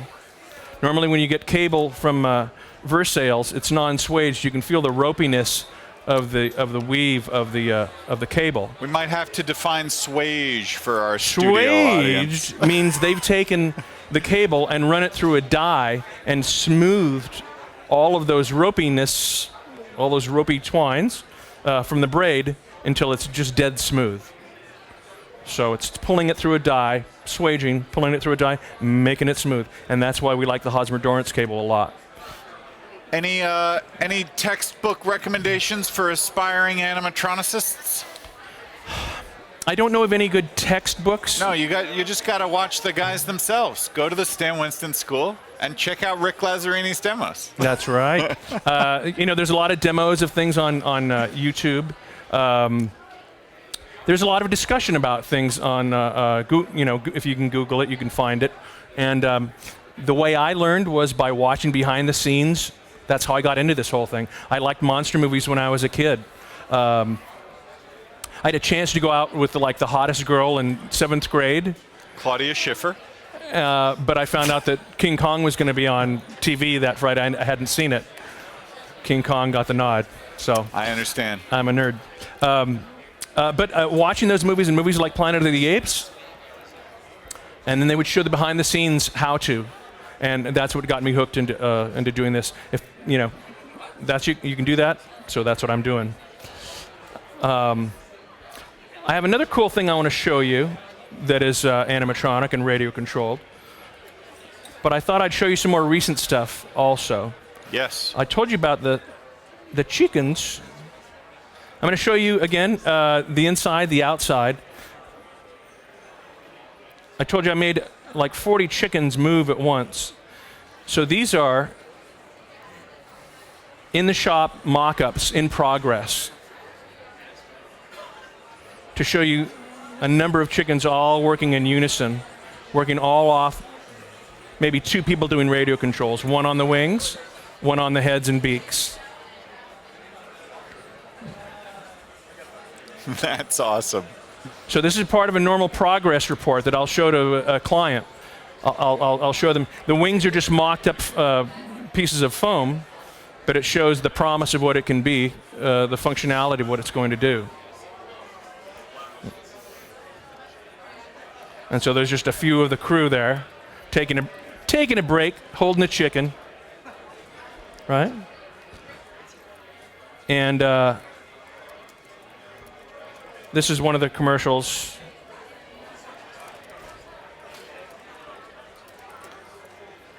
What would you say was your most difficult build that you had to do, like new things, come up with new stuff?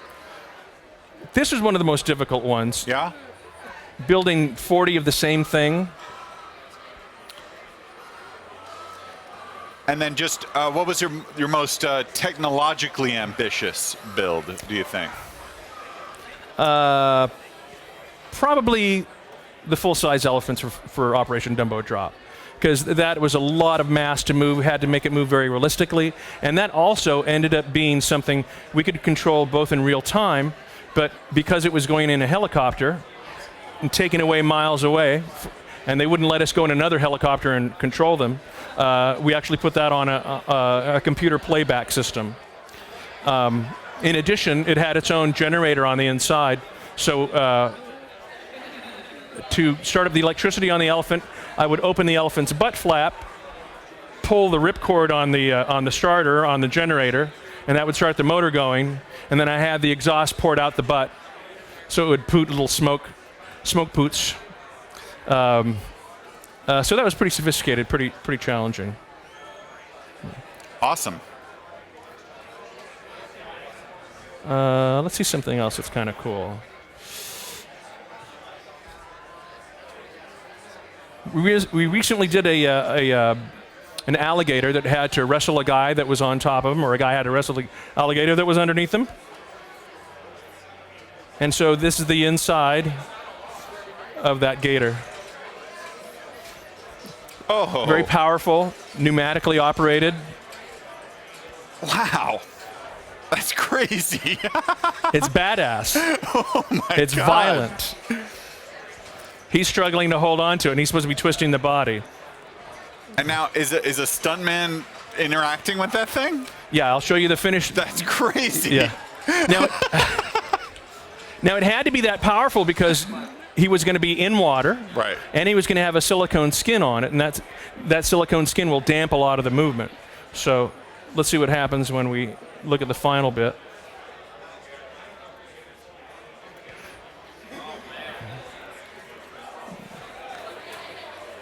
I love it.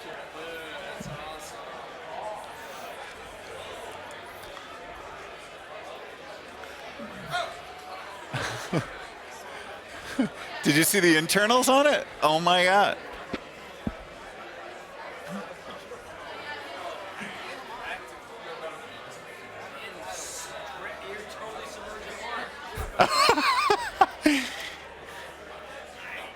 Can't do that digitally. What else? What else is cool?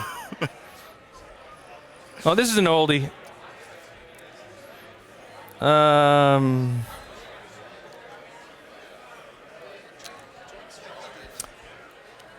These are the internal mechanisms for John Candy's ears as Barf Oh, Spaceballs. in Spaceballs. Woohoo! There's John Candy's head cast, and those are the ears. So I was Barf's ears. We were 7 years old, you and I, back then. Oh, come on.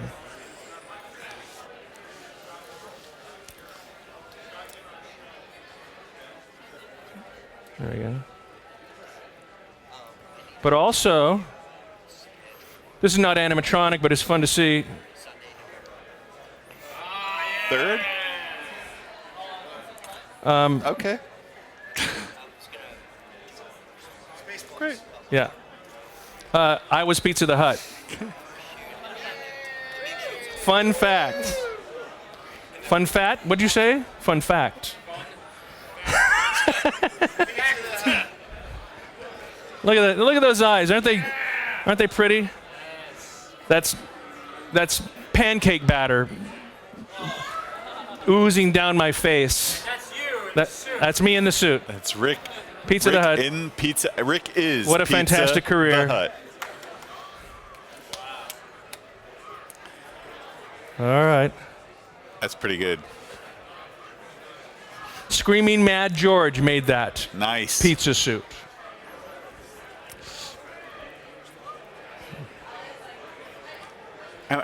Oh, it's batter. Yes, of course, batter. And now the ears aren't moving. Thanks. Because I was in the other scene. Oh.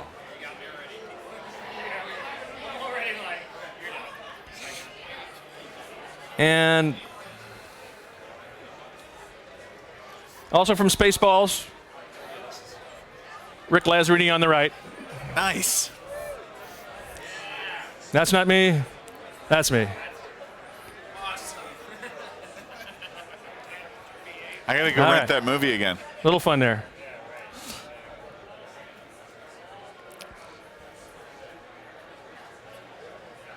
The cougar you saw. Those you saw. Let's look at. Yeah. No. Have I been? No, you should be. You're talking to people. Okay, I'm on Facebook. How do they find you? How do they find you? How would they find me? I guess you would. Rick Lazzarini. Is it all one word? we certainly two? don't know. Right, The I do. character shop. Rick Lazzarini Go is to on the Facebook. The Character Shop There is you on go. Facebook. The Animatronics Institute is on Facebook. Yes. Well plugged. All right, you're done. No. All right. Let's see this new. Let's move on. Yeah. Let's go to see this guy. Let's go. All right.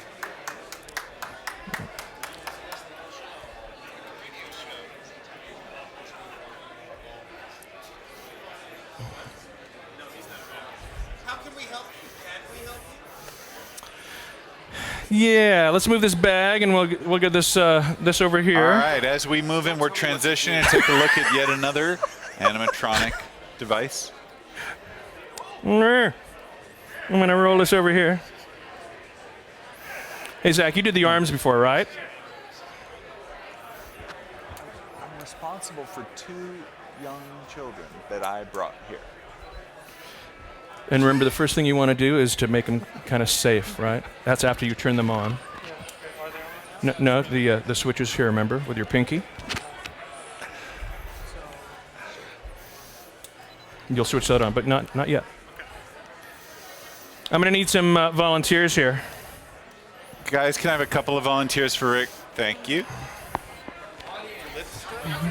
To move stuff, to puppeteer things. Oh, I can't do that. How about that person right there? Come on in. This person.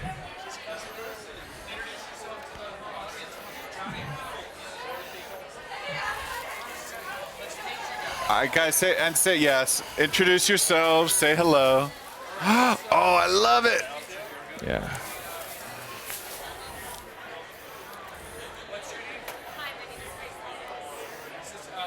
Yeah, this is. I'm sorry. Great, excellent. What was your name? Grace Slider. That's Grace Liner and Robert Syracusa, and they're going to be helping us puppeteer this. What Rick You is have about his to show eyes and us. his blinks, Grace. Thank you. Oh, great fun. You have his brows and his nose. You're gonna have to wiggle the sticks and see what you got there. All right, and we're going to. And one more person. Who's a good puppeteer? Come here, Matt. You? Yeah, right Are you a good here. puppeteer? And All what's right. your name? Here, step over here so we can see you. And then what's your name? Matthew. So we got Matthew and Robert and Grace. Perfect. All right, put that around your neck, Matthew. You're going to have his body and head movements. These will operate the rotation of his head and body. So don't hold it here. Let it go all the way down to the end there. And then just, yeah, exactly. Okay, and you'll be moving that way, and twisting your knobs. Ready, guys? Turn on the arms. Not yet. Do we reveal the? Yes, there he is. Hiya, buddy. So this is a beaver. This is a groundhog. This is a ground. Of course it is. A groundhog. Gus the groundhog. Does he have a name? Gus the It's groundhog. Gus. Hey, Gus. Should be working.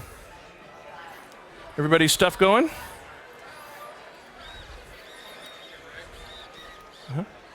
Sorry? Okay, can you move his head up? There you go. That's better.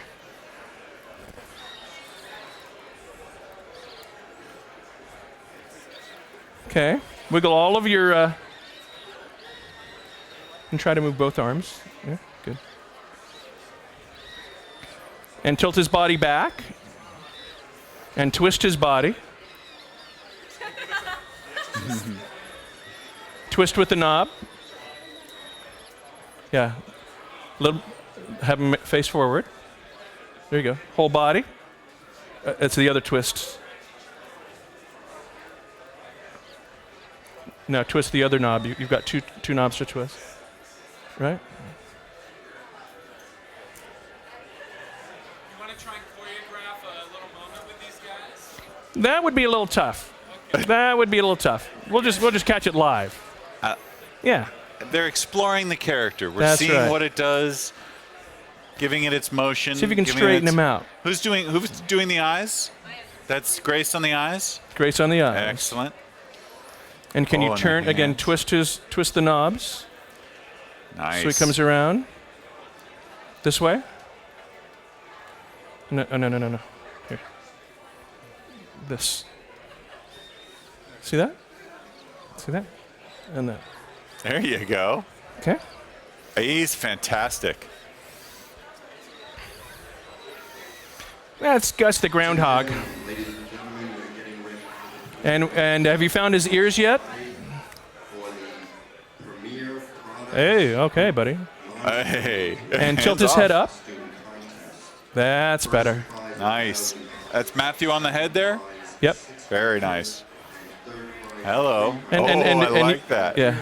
Costume ensures that you go out to the grass area and you're going to have a preliminary judging. Tilt his head up. Rick, are you doing his mouth? Yep. Who's got the mouth? I've got his mouth. That's yeah, very nice. Hello. I like that. He's got lip movements there. Ooh. Yeah. A little hoot. He's got a little hoot, little smile, smile. Yeah, keep that head up, and try tilting his head too. He's kind of cute when he tilts his head. Aww. Maybe his head down a little, nose down a little more. See, it's not so easy being a puppeteer. And let's try tilting that head. Yeah. Oh, yeah. See, that's cuteness. That's the one trick that gives it cute. Yeah.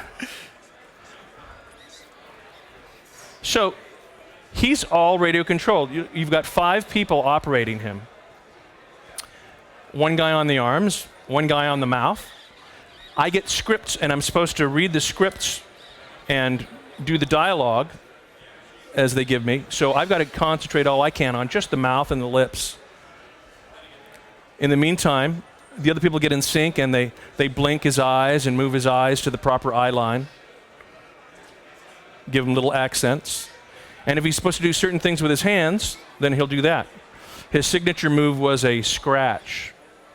No, away from his body. And a scratch, yeah. Little wave, little scratch. There you go. Scratching.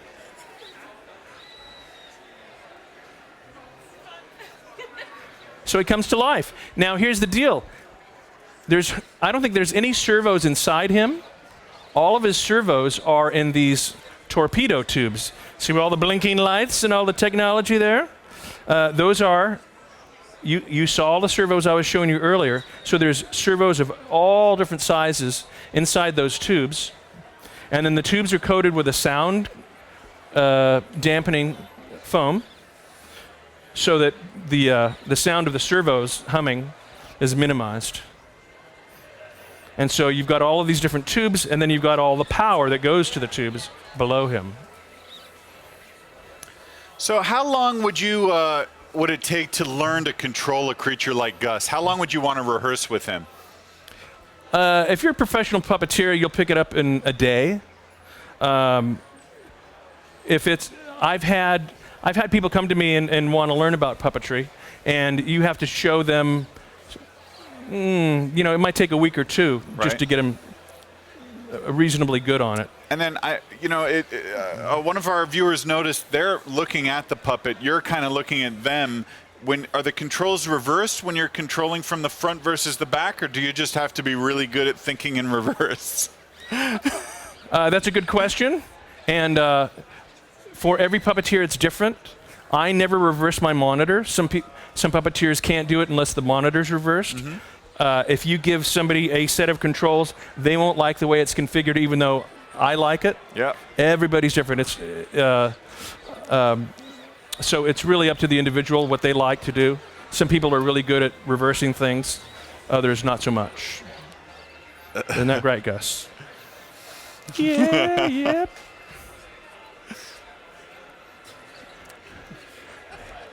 So turn around and scan the crowd. Can you look to his right there? How much can you look to his right? Yeah, that's a lot. Wave to those guys over there. Yeah. Nice. So Gus was the spokes critter for the Pennsylvania Lottery for about 7 years. And then he got fired. Oh. Yeah, they fired his ass. They fired his furry ass. Poor Oh, Gus. that's sad. So he's, but he's looking forward to more gigs. He'll put a raccoon mask on, and he'll do that. He'll work Cinemax late night, Right. movies. Does he work blue? He'll work a little blue. He'll go a hard R, but no X. And he won't work with furries because, listen, this is natural fur, and the stains are really hard to get out. Yep. I'm just kidding. It's synthetic and it's easy. What was the most puppeteers you ever had on a single character? I think the most puppeteers I've ever had on a single character. I got to think about that one. Close your eyes and look up. Oh yeah, I know what it was. It was Mimic, and I think that we might have had 7 or 8. Wow. Sometimes even 9 on a single puppet. Excellent. Watch blocking the view of the ground. Oh, am I doing Gus, that? we want to see Gus. We want to see Gus. There you go. So it's nice. See, these puppeteers, not only do they have a view of Gus, they have a view of the monitor. Hey. And when you're puppeteering, it's awesome. It's really essential to have a monitor. So you can see what the camera's seeing. All right. Are you getting tired, Gus?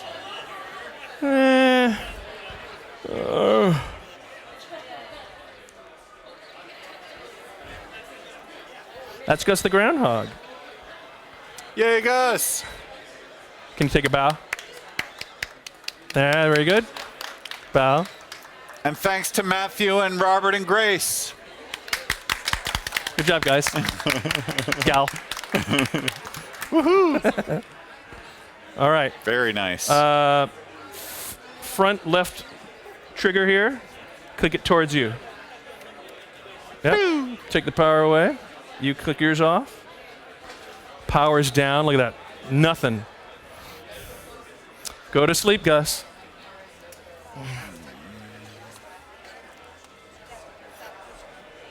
And now you can power your radios off.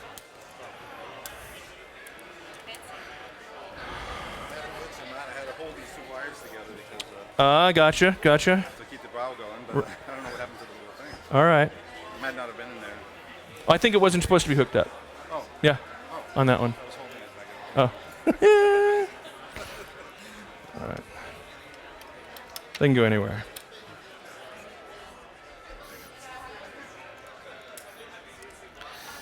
We got a great question, Rick, from the UK. Yep. Minx Wood wants to know, what kind of bike would Gus ride? Wait a minute. Can you get that in there? Does Gus like What- bikers? What kind of bike would he ride? What kind of bike would he ride? I have a feeling that Is this Minx a- Wood's a biker. Is this a riddle? Yeah, I don't know. I think it's a question. It's like, would he ride like a Harley? We had him on a Harley once, a mini Harley. Did you? Yeah. It was one of those New Bright 6th scale, and he fit perfect. There it is. So it would be a Harley. So it would be a Harley, Yeah. of course. He's, it would. he's not a even though he's from the woods. Yeah. He's not a motocrossing type of No. critter. I get it. Yeah. That makes perfect sense. Yeah. And he wore the leather vest and the chaps. Oh, that had to be great. Yeah. And you built little chaps and vests for him? Oh, I dress him up all the time. we go out. excellent. That's great. Very cool. Rick, that is awesome. They, I'm snagged. Will you please come to the front desk? alrighty. Catherine, So I can roll this out of the way. Huh? Yeah. That can come over here towards me. Sorry. Reset. There we go.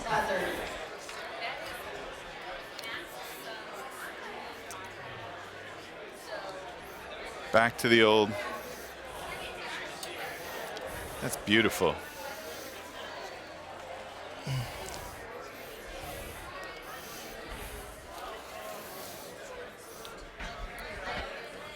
Any other questions? Let me ask here. Any questions from the group here?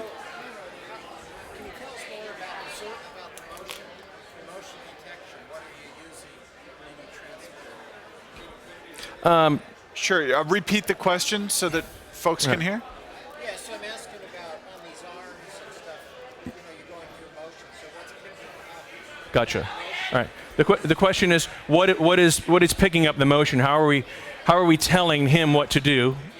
In every case on this, it's with the potentiometer, and that potentiometer can either be a rotary potentiometer, a rotary pot, or it can be a linear potentiometer. And when we're doing it on the radio controls, those are either plunger pots or rotary pots. The twist knobs are rotary pots. On the inside gimbal on the joystick, those are rotary pots on the inside. Those are all analog potentiometers that decrease or increase the voltage that can go through them through resistance. They're usually 5 Or they kilo answer. ohm Or Rick value. answers, mostly Rick. And the same on this Waldo, this arm Waldo here, is a series of rotary pots, and we define the range of movement that we're going to duplicate. And so you have a bearing surface in there. You're not bearing on the pot itself, but the pot is attached to that joint, and when you rotate the shoulder up, it's going to rotate that pot knob or the pot shaft. And when you move the upper arm, it rotates a pot shaft. Rotate a pot shaft at the elbow, rotate a pot shaft for the upper arm rotate. Rotate the pot shaft for the grab. So it's all analog signals that go to the radio, and the radio has an analog to digital converter inside, and converts that to something that the receiver, to PCM, pulse code modulated transmission. Again, old iron here. These are devices that I've used for years and years, and I get them on eBay cheap. They've been supplanted by newer technology, 2.4 gigahertz technology. But I have a lot of these, and I use them, and they're still great. They're bulletproof.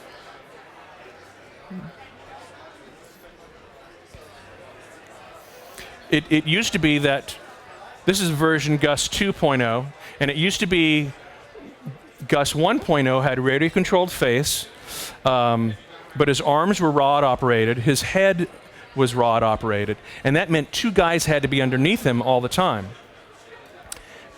And so after maybe a year and a half of doing that, every time he had to be in a different situation in a commercial, we had to create a set to accommodate and hide 2 guys. One time he was in a canoe, and these 2 poor saps had to hide as low as they could in the canoe and still operate him. So that's when we came upon the idea of making him all radio controlled. And again, all these torpedo tubes are small enough diameter where to the point where it's not 2 people's worth, it's maybe a half a person's worth. And you can easily cut a hole and hide that bundle a lot easier. So I got some questions from Yes, our sir. fans here. Was Spuds McKinsey animatronic? Do you know if there was ever a... No. Spuds McKinsey, I think, was always a real dog. I don't know the name of that breed of dog. It's very weird looking, but I don't think they might have used like an insert paw or something, but he was real. Troy PQ wants to know, do you repurpose characters often? Do you use characters or the machine of characters again and again? Do I reuse them? Yeah. Is that the question? Is Yes. that common? If it is a generic animal, it's a lot more easy to do. Gus is kind of natural, but he's also kind of caricatured. But in the case of the Puma, I can show you where we've used the Puma. We used him originally for a Cadbury commercial, and then we used him for a Toyota commercial, and then we used him for some promos for the TV show Cougar Town. Our sheep was originally for a Cadbury chocolate commercial. It got used for a Corona Light commercial, and then they turned it into their spokes sheep for a series of the commercials. So if it's a generic-looking enough animal, like the gator, I can use that all sorts of places. The Shrek Dragon, not so much. Makes sense. Right. Mitchell wants to know if you've ever driven with a character in order to use the carpool lane. That is a yes. That is a yes. When I do the Foster Farms chickens, the big silly chickens, I have driven with one of those in my passenger seat in the carpool lane trying to get to set on time, and I figured that it would be worth it if the cops stopped me. There you go. I didn't get stopped. Dark Twisted wants to know what was your favorite character to puppeteer? My favorite character to puppeteer was probably Gus. There it is. That's a Yes. fun one. Yeah. He looks great, too. And Stephen Buono asks, have you ever used an unusual material to fix an animatronic on set if you didn't have the right stuff? Use an unusual material to fix something. It wasn't me, but I usually have so much stuff. I mean, I take whatever you see here, times it by 10, and I take it on set. Half my shop goes with me on set, so I'm prepared.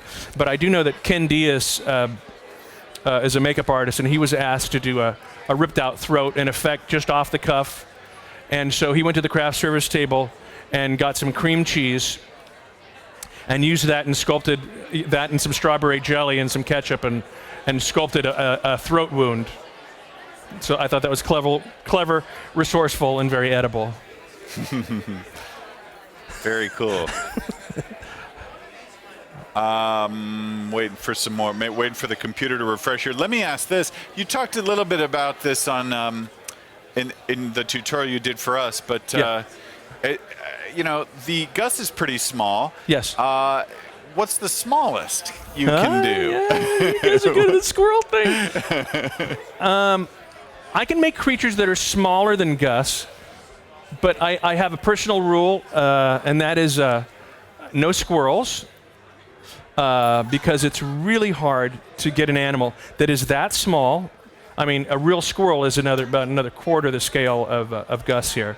And to get the look right and to get the furtive moves correctly, here's the thing. You could do it if you had enough money and time, but people think it's just a squirrel. Why does it take that much money and time to do it? And so I usually say no. I know that I think Legacy recently did a commercial with some squirrels. Really? Yeah. I haven't seen it. Bold people. I don't know if they're realistic looking or not, if they're convincing. Another guy named, what's his name? Gustav van Haugen? Sure. We know who that is. Yeah. Gunther van Haugen, something like that. He made a pretty cool, I think it was a test squirrel for Charlie and the Chocolate Factory. And I don't think that they use it in the film, but he's got a really nice thing on his reel where it looks like a squirrel moving, and then you turn it and it's cut in half, exposed like this. But it was achievable because he's got it fixed in one position, and you can get away with that.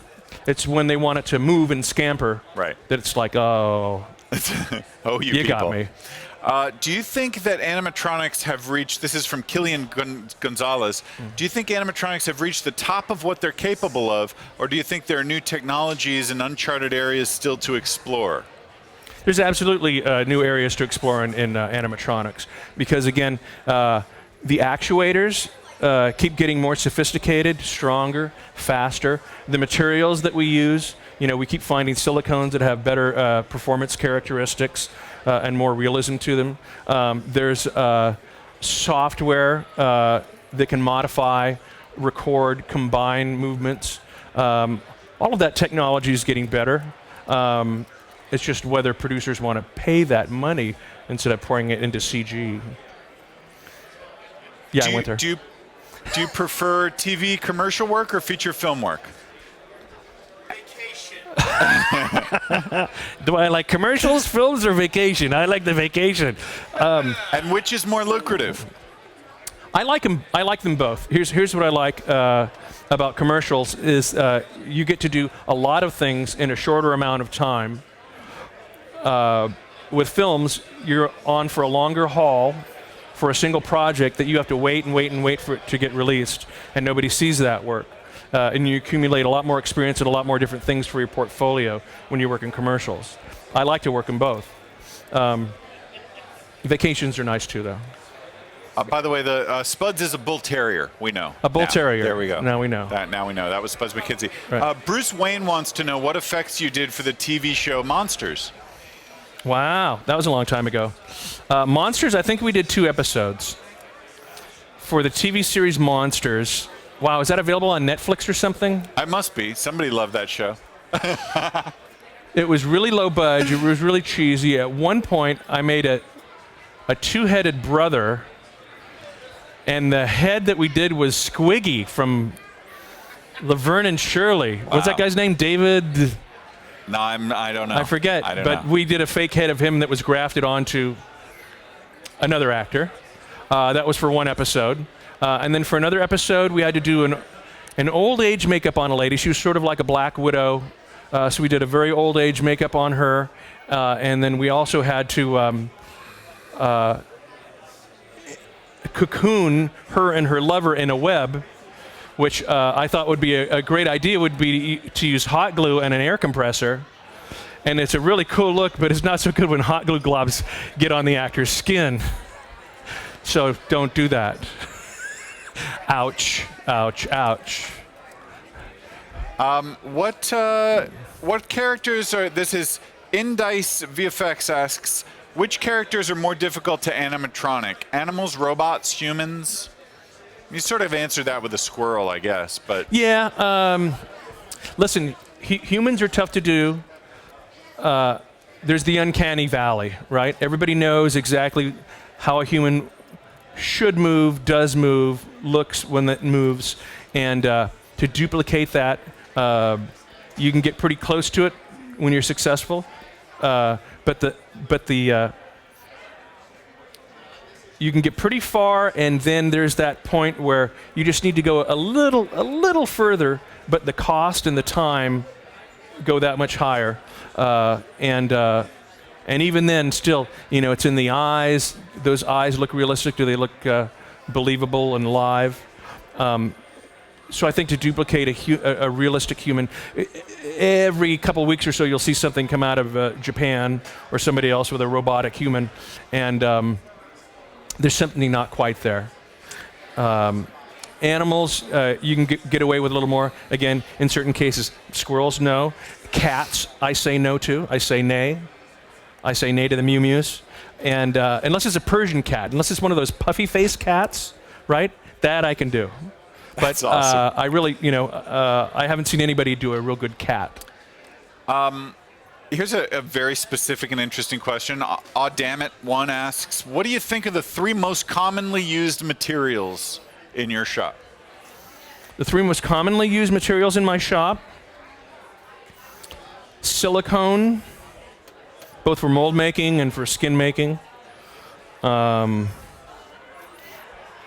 expendables, chip brushes, acid brushes.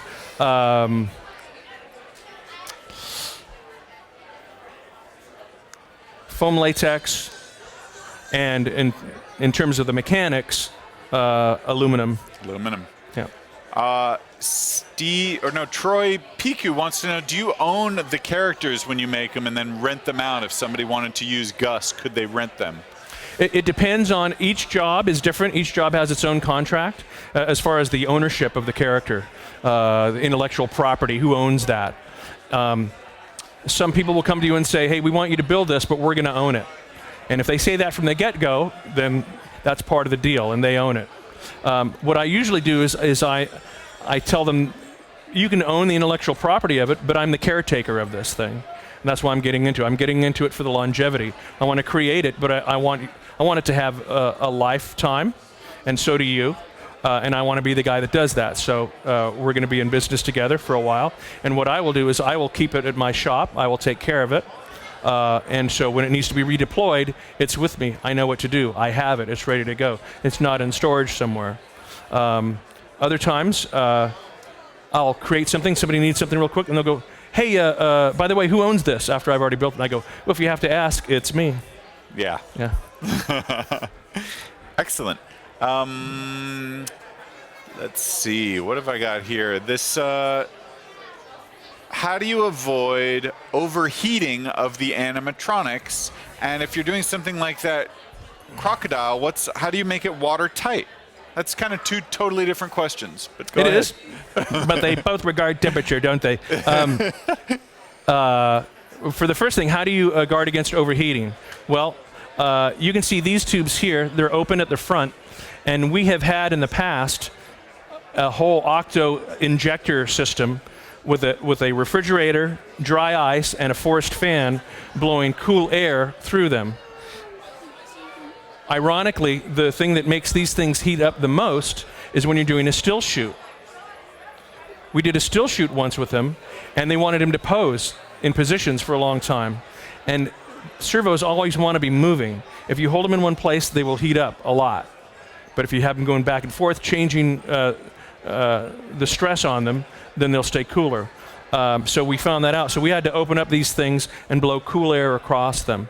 Other times, plumbing systems have been rigged with, say, upside-down CO2 canisters to blow blasts of CO2 to cool down the servos, especially when they're tightly packed. That addresses the heat amelioration issue. How do you make it watertight? You don't. You try, but you don't. Every time you think you're going to make something watertight, something gives and it leaks and you get water inside. And is that catastrophic when you've got a big crocodile and a stuntman working in the water? No, with a crocodile, it actually, the only problem it was hardly a problem at all with the crocodile because all of the electronics were outboard. The only thing that was going into the crocodile was air tubes supplying the cylinder, and air tubes conveying the exhaust out. And that's actually a big consideration because when you've got a pneumatic operated creature and you're very rapidly cycling those pistons, it pss, pss, pss, pss, pss. That's an annoying sound. So you've got to carry those tubes away just as far, put mufflers on the output, put a sound blanket on top of that, so that the sound guy doesn't shake his fist at you. But there was no electronics inside, per se. All the electronics were outboard. All the valves and so forth were outboard because we knew it was going to be in the water, submerged, and being wrestled by a guy. Excellent. You get a lot of kudos. People love the Teenage Mutant Ninja Turtles. They love Mimic. They love the work. Cool. Are large-scale animatronics more fun to create or smaller ones? Large scale, I'd say. Large scale. Small scale animatronics, it's more intense. You know, when we're doing something like that size, dropping the little pins or little screws or little hardware, it's more intense. Doing something large scale, like I said, I just did an 8-foot tall lion butt. It's easier. I think it's more fun to work in large scale. Awesome. That is very cool. We've sort of answered this, but actually, I'm going to skip to a different question. This is from Sleeping Dragon Studios Limited. What software do you use to pre-program and sync audio for mouth movements on set? I don't. Anytime I've done audio on set, it's live, and they tweak it in post. If I had to, I'd use a Gilderfluke system. That sounded funny. No, it's a real name, man. The Gilderfluke system? A Gilderfluke system. If you Mr. Menfringensen. If you Google Gilderfluke, Gilderfluke, you'll find Gilderfluke systems that have been operating animatronics for a long, long time. There are a lot of other players in the game, but nobody's who's been there consistently as long as Doug Mobley and Gilderfluke. But that said, there's also some cool products. Again, the VSA that I mentioned earlier, put together with a different hardware package, and you can get some good sync out of that.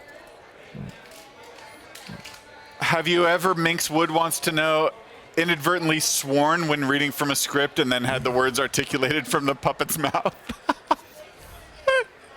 Yes, but I don't do it inadvertently. I do it advertently. There I you do it go. deliberately. That's great. If I've got a series of 5 or 6 takes that are good, then I will throw one in where this guy goes blue. Nice. Right? Perius wants to know, what's the most interesting screw-up you've ever done? Interesting screw-up. All right. Well, this one's really embarrassing, though. See, people want the want the sad stories. I was working on Hook, right? And yeah. We just.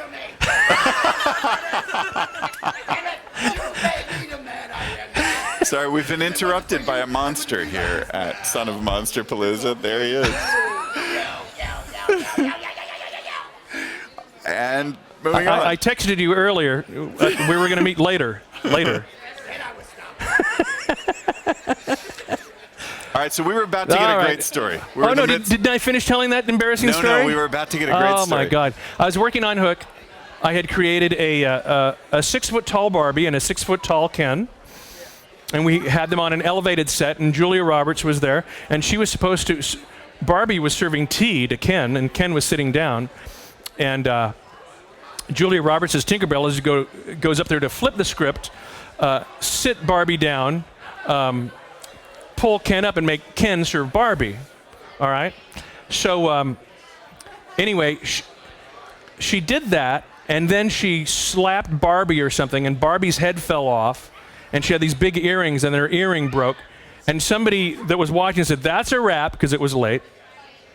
And I went, "Okay, that's a wrap. I better go and fix this for tomorrow." So I ran up in camera, in shot, and Mr. Spielberg said, "Get the out of the shot." Wow.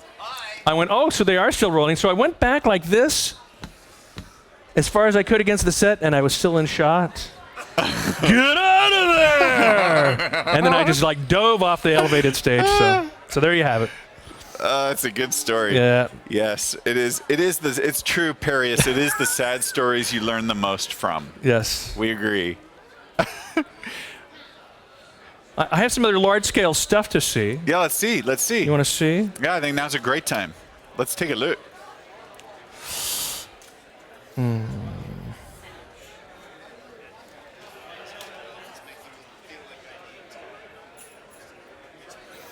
Okay.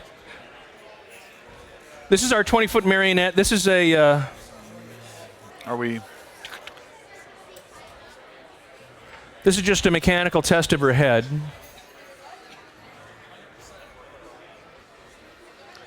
Testing out the gimbal for her head.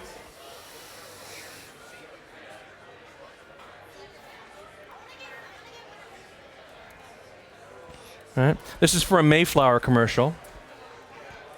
And then I think I've got some... This is her on set waiting to go. Okay. So we built a 20-foot tall marionette. We built the gimbal, or the gantry that holds her.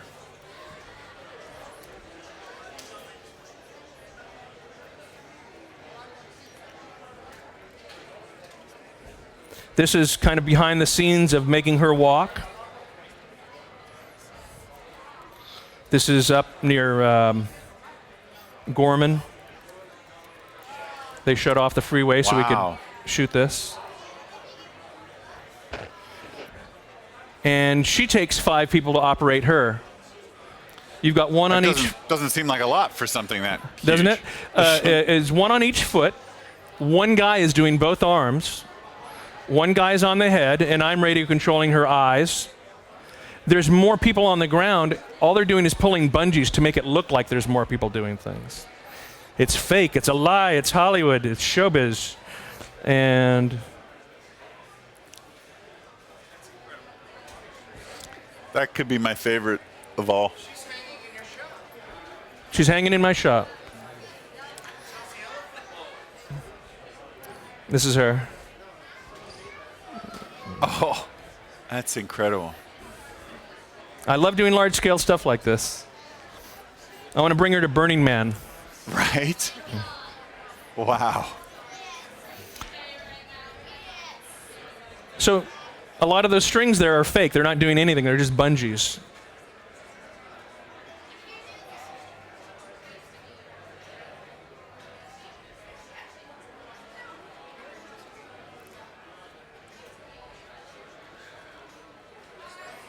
A couple of people are wondering if you've ever had to deal with outside radio sources interfering with radio-controlled animatronics, and how do you shield them if you need to? That used to be a problem. Outside radio sources in the older days, it was just an FM frequency that radio controls transmitted on. Now with this pulse code modulated system, since then, if they don't see the signal that they're supposed to be getting, nothing moves. Sometimes, though, those glitch. One time, Rick Gallanson and I were on a... how's it going, man? Rick Gallanson and I had a radio-controlled fish, and it was going a little wacky, and we couldn't understand why. And then I pointed above him, and there was some huge arc lights that he was underneath. So the electromagnetic radiation from the lights was messing with the radio frequencies. But otherwise, and especially with the 2.4 gigahertz technology that's in radio control, there really is no outside interference. Excellent. Thanks for answering that. That helps. We got another big thing to look at. Where's my fish? I just talked about a fish, right? We want to see a fish. Who wants to see a fish? We all want to see a fish. These are the internal mechanisms for a walleye fish.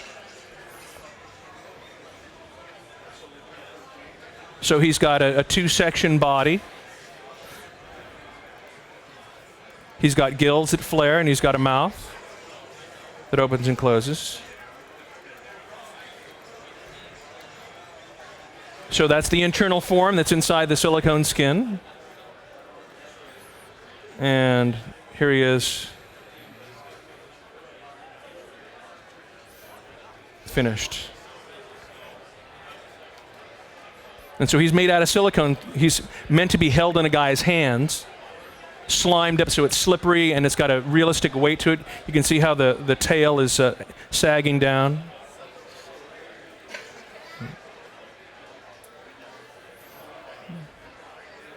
Wiggle, wiggle, wiggle.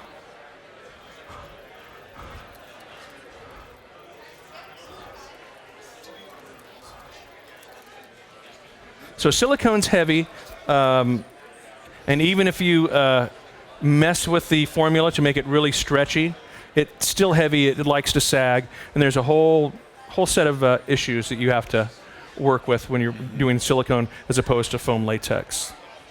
Excellent. Do you prefer original creature designs, like fantasies, or things that actually exist in the world?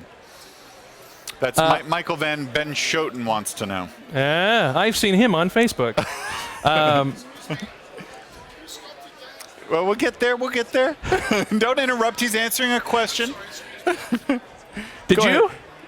Did you do this? I don't know. Was it Gus 1 or 2? This is Gus 2. That's me. Okay. Thank you. All right, Don Lanning, we had sculptor of Gus somebody 2. in the audience, Mr. Don Lanning, That magnificent bastard. might mention that he had something to do with the sculpting of Gus 2. Anyway, That's all right, man. as he was That's saying, good. Michael I have to Van keep him happy. Schoten, He might have to sculpt Gus 3. he might indeed. The- We love you, Don. We love you, Don. We love you, Don. The answer to the question is I prefer fantasy characters, There frankly. we go. Yeah. Fantasy but, characters. But even if I'm going to do something realistic, I want to add, if he's going to be anthropomorphic, if he's going to do human-like emotions, I want to anthropomorphize his face a little bit, and that's what I had Don do, bring his eyes forward and so forth. I want to add a little bit of whimsy to it, a little bit of personality, and to try to duplicate animals exactly, it's actually kind of boring. I'd rather do something that has a little more imagination to it. What is going by? Is that the... I think we have the costume contest I see. doing a parade. Yeah, that's worth seeing. We can. Oh, those hands are creepy. Nice. Wolf. Clown or two. Is this the parade? It's a parade. That's an animatronic baby that I made right there. That's really it's very good. realistic. Really well done. Don sculpted that. All right, we're back. We're back. We're back. That was the parade. How was that, guys? There it is. What else do I have?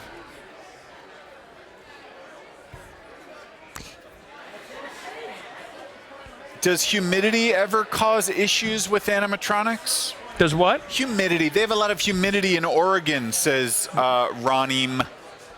Don't worry about the humidity, Ron. It'll be all right. Servos,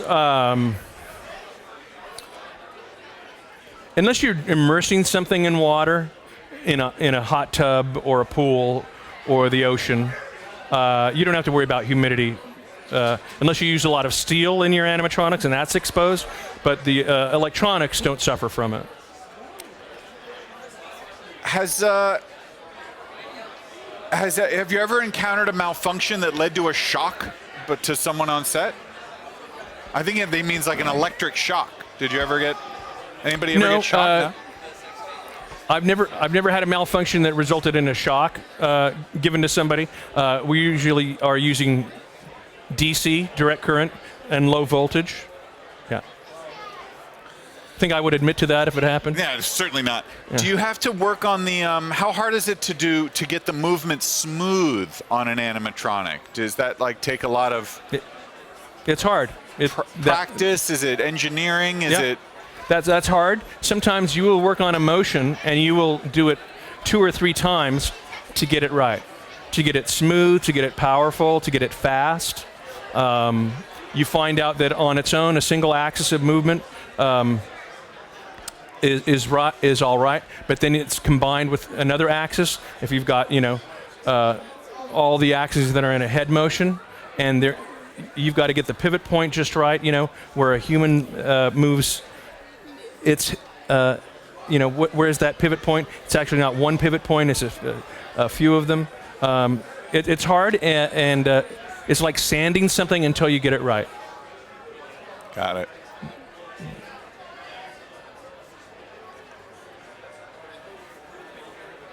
There we go. What you looking for? What you got up there?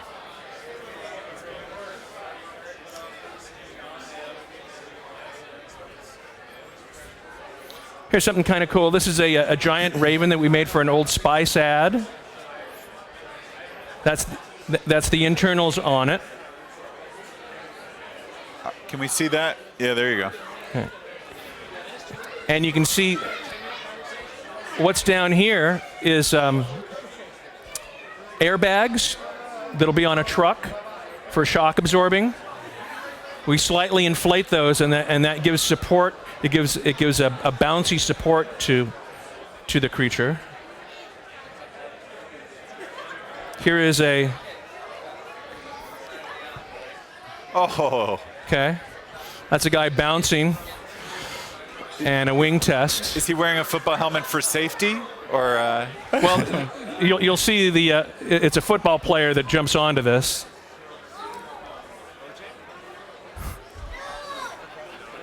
I love that. Almost. Almost. It was Ray. He's in the Ravens. Allen? No. No, I don't know. That's the only football player Ray I know. I've forgotten his name. I know Ray Harryhausen, Ray Manzarek. I think that's as far as I got. Ray Bolger. This guy. Those are the Rays. Oh, that's great. So we made the foam suit for him. We made the Raven for him. He's a good shot. He's a good shot. Old Spice swagger. You had to bring your own Old Spice, though. That's great. And rockets shoot out of its butt. Character shot, ladies and gentlemen. There it is. That's it. Another plug for the character shot. Here's a question from Perius again. Do you use primarily batteries with these things or power supplies on your servos and controls? Batteries. Batteries. You never batteries. know. I always try to use batteries when I can, even if I have to lug 12-volt car batteries to the set and have them power it, because power supplies, when you get something like Gus going, there's a huge amperage surge, a huge need for electricity to flow through on startup when all the servos start moving. And power supplies, they may be rated at a certain amperage, but that's at a peak for just a moment. And I've just had battery power supplies die on me trying to do it. So I've learned my lesson, and I use batteries. The bigger the better, the more of them the better. Excellent. Here's a question from Rob in Brisbane, Australia, watching us live. Hey, mate. Which actor between takes has shown the most interest in the creatures and effects part, who you've worked with? What actor that you've worked with has shown the most interest in creatures and effects? That's a good one. That's a good one.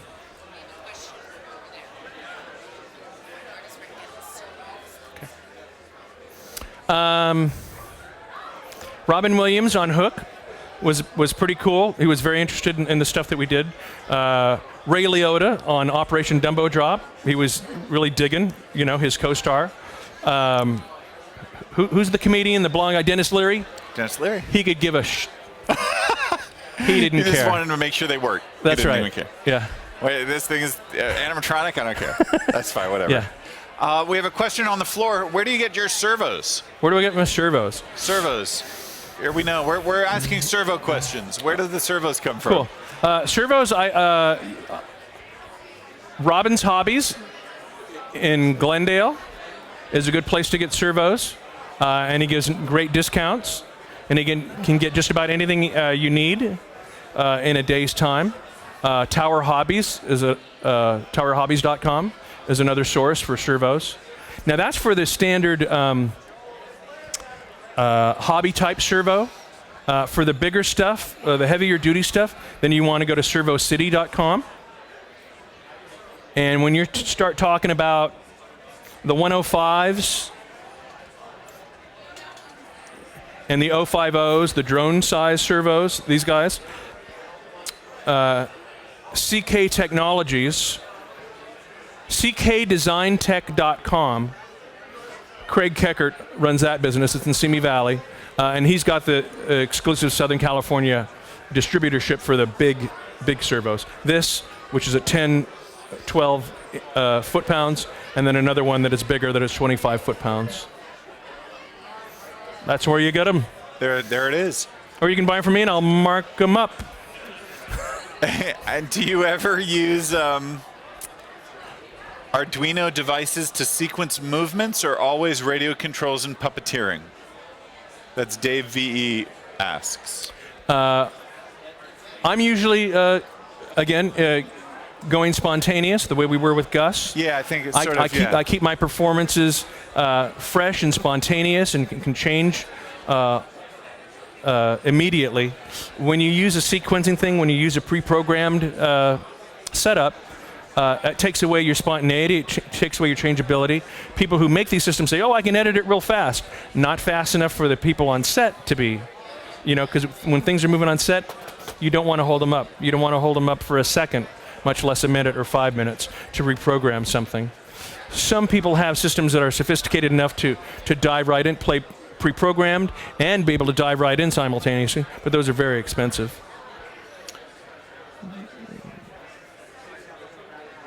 You mentioned earlier what was this? Oh, no, I don't know what that is.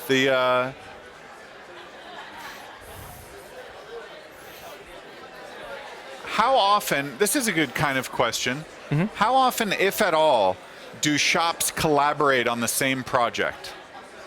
It's not often. It's nice when it does.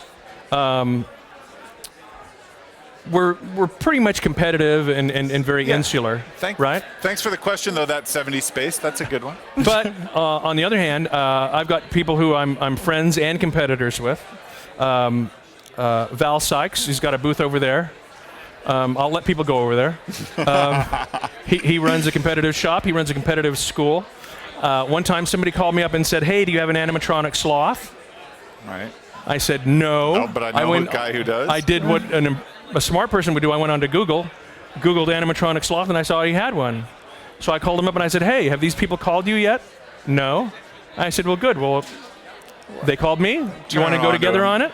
Everybody wins. Everybody wins. It elevates the industry. Yeah. I did the same thing with Mark Rappaport. He's got an animatronic opossum. Sure. And I've been doing that with another guy, Matt Brady, with bear suits. He has bear suits that I don't have, so I'm open. You know, I'm totally ego-free. Helps everybody. Well, not totally. Not totally, but a little bit. Yeah. Here's a question. Was there ever a movie that was like the moment when you decided, oh, I want to be doing creature stuff? This is from Hyper 5. Wow, I lost it. I lost his name here. The answer is yes. Hyper 5 Nick or Hyper Snick. Was there ever a first movie or series where the animatronics inspired you to begin creating your own? I'd say the movie that inspired me to do this, it wasn't the animatronics per se, it was just the special effects. It was the prosthetic effects, and that was Planet of the Apes. Planet of the Apes? I saw that when I was 9 years old. The inspirational one. And seeing the movie, I was totally into apes. I wanted a chimp. My mom wouldn't let me have a chimp. Very abused as a child, very neglected. They wouldn't give me a chimp. A feces flinging, arm ripping out, face mangling chimp. They wouldn't let me have one. Right. And so apes, humans, apes, and then the behind the scenes footage that they would show. That's what got me into it. And once I started working at Makeup Effects Labs, I was a sculptor and a mold maker and a lab guy. I saw Frank Carasosa making an articulated hog using standard animatronic techniques. And I went, oh my God, this is all coming together. And that's what got me on the path to animatronics. Awesome. I just got a huge 7 questions at the end, which is great, which we love. Crazy Viper 100 wants to know, do you ever see a painting or drawing of a monster or something and think about how I could make that come to life? I do that every time I see a cool one. Yeah. Yep. Very cool. And then what's the heaviest animatronic you ever built? The heaviest animatronic would probably be the animatronic elephant. It didn't weigh as much as a real elephant. A real elephant weighs like 3 tons. Ours was like 1 ton. Killian Gonzalez wants to know, do you have a dream project or a personal idea that you want to make, like that you've always wanted to make, animate? I went to film school. I thought I was going to be a director. And I got, I saw how much responsibility you have to have, so I was lazy, and I didn't go that way. So personal projects, no. There's a few art things that I would like to do. Again, go to Burning Man to do some moving art. Take that to Burning Man. There's ideas I have for that. Do you want to give us a shout out to Animatronics friends in Brazil? We've got people watching from Brazil. I wish I spoke Portuguese. I would say something in Portuguese to my animatronic friends in Brazil. Obrigado. Thanks, right? That's a good one. Obrigado. Do you ever have to worry about actors damaging your animatronics? Yes. I worked on this movie, Ice Pirates. And we made a bunch of weaponry for that show, and they were cast guns and cast pieces. And Ron Perlman would have his gun in his holster, and he'd be like leaning up against something and crushing the gun. And I was like, hey, watch this stuff. And so yeah, you have to caution your actors how to take care of it. Some of them are very conscientious, others not so much. We're not going to name names. That's Ron fine. Perlman. We're not going to name names, Ron. That guy's big. I don't want to name names there. Did you work on any of the Jurassic Park? Anything on to do with any of the Jurassic Park dinos? I didn't work on it. I left Stan's and started my own. Right. Stan did call me and asked me to work on them, but I was doing my own thing by then. So we didn't know. No. They would have been cuter. All the dinosaurs would have been a lot cuter, you know? Cuter. I like that.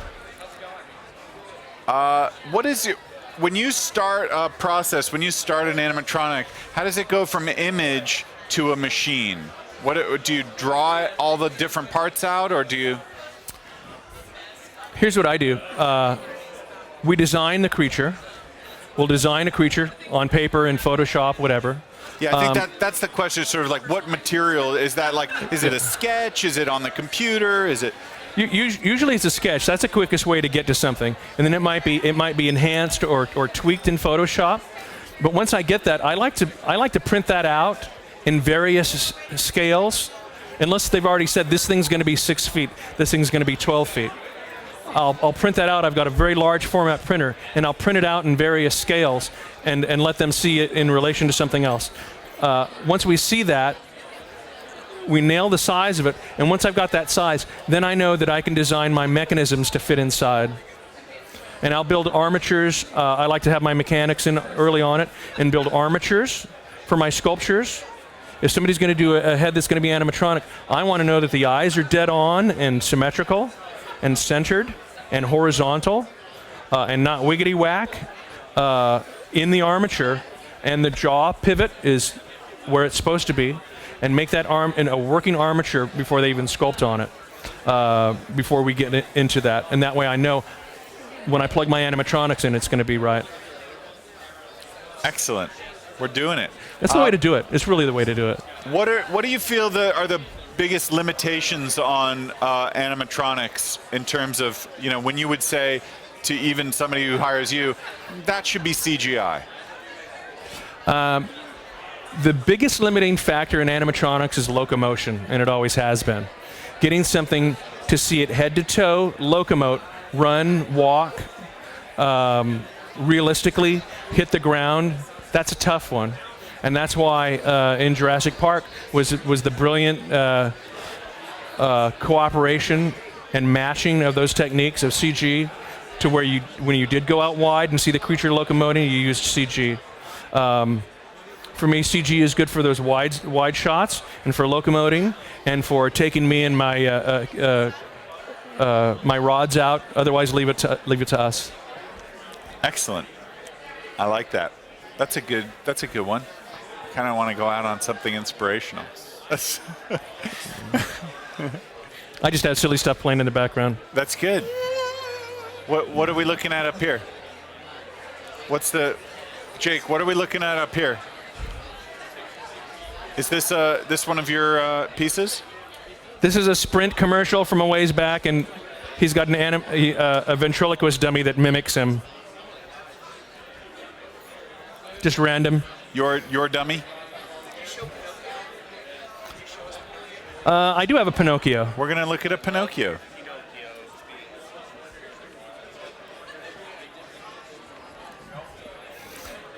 This Pinocchio is kind of cool. It's a guy in a helmet. It's an animatronic helmet. And if I may, those eye movements and brow movements are done with magnets. Okay? The shape of his eye is a shallow dish. It's not a deep dish. Hold on. And so it's a very thin shell over the actor's face, but I did have the room to make mechanisms that would slide magnets up and down, side to side, for his eyes to move, and there's magnets in his eyes, and then there's Teflon in between them, so it would slide, and then the eyebrows, the same story. I've got magnets in the eyebrows, so it's a quick shot, but he's got expression. Love it.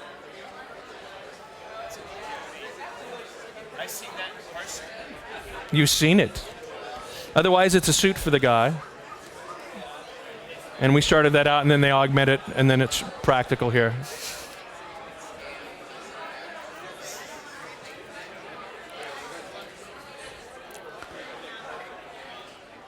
What's the favorite animatronic character that you didn't work on? Someone else's thing that you said, oh, that was cool.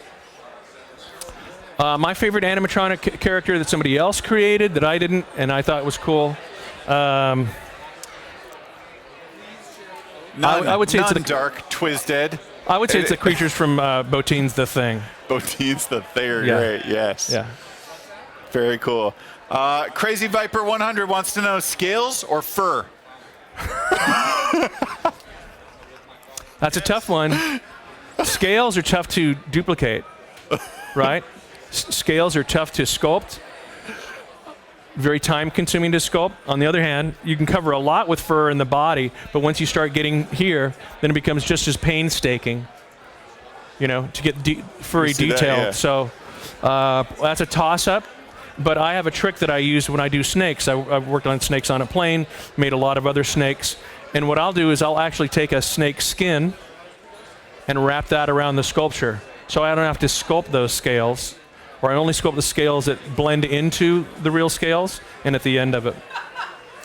Was it difficult, because of the cramped space to make snakes on a plane?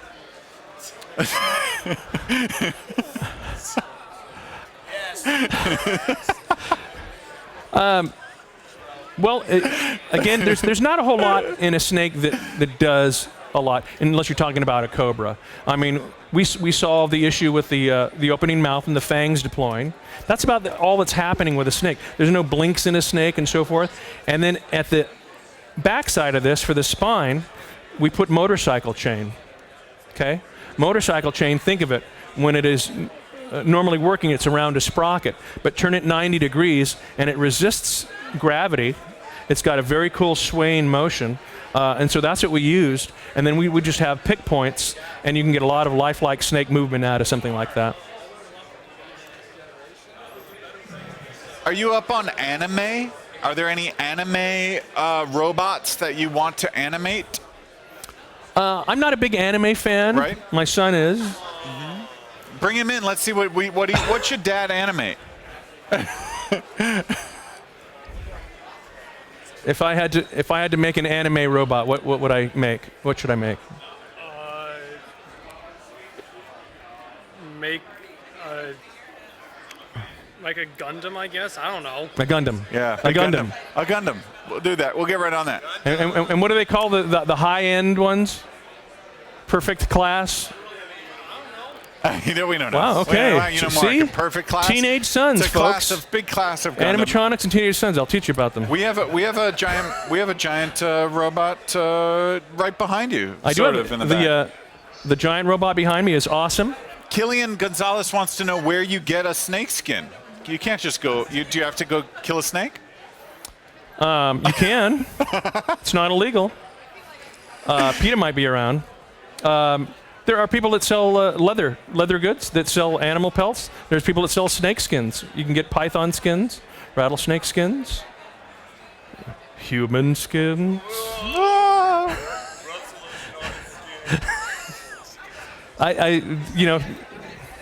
Yakuzas, don't they preserve their skin, their tattooed skin. Yeah. Yeah. That's a real Why did I thing. go there? Where's Matt? Okay, grab Matt. Hey, Matt Winston, take us home. We're in the last stretch here. We're going to have Steve Johnson come and invite people to join us tomorrow morning. Very good. You want me to grab? Steve says hi. He's watching us on the live YouTube thing. Steve. Yeah, he says hi. We all love Steve. I have a fun fact about Matt Winston. Be careful. Well, you got to whisper to me before you tell everyone. No, it's a fun fact. Matt was born into a showbiz family. That's right. He's been a Hollywood type guy all of his life. Hollywood type. So I'm so down to earth. What are you talking about? Call me. He's been a priest, a struggling stand-up comedian. Yep. A gay man. Many times. And he's also been an actor. And an actor. Oh, see the twist. Dropping bombs. Ooh. Rick, you have been amazing. Thank you, sir. This has been one of our best live broadcasts. Thanks. If you agree that this man is made for live TV, or whatever we're going to call live YouTube, say more Rick in the comments. More Rick. And we'll do more of this with this man. And you should also be mindful that not only does Rick teach for us, he has his own brick and mortar Animatronics Institute. And we are going to actually put in the description of this video, once it's uploaded to YouTube, information so you can get in touch with him. If you're local, if you want to make a trip to LA, you have an opportunity to spend some time with this man and learn face-to-face with one of the really masterful effects mechanics. I will teach you. He will mold you. So thanks, man. You were really awesome. Thank you, sir. It was a pleasure. And again, thank you all for participating. We're not going to say goodbye right away. We're going to bring Steve Johnson over here. Effects icon Steve Johnson, effects iconoclast, I guess. Steve Johnson is going to be doing a live demo with us tomorrow morning for a few hours. He's going to come on over and tell you about it. But we have a few minutes before then, and Rick's got to clean up a little bit, so why don't we just keep rolling and...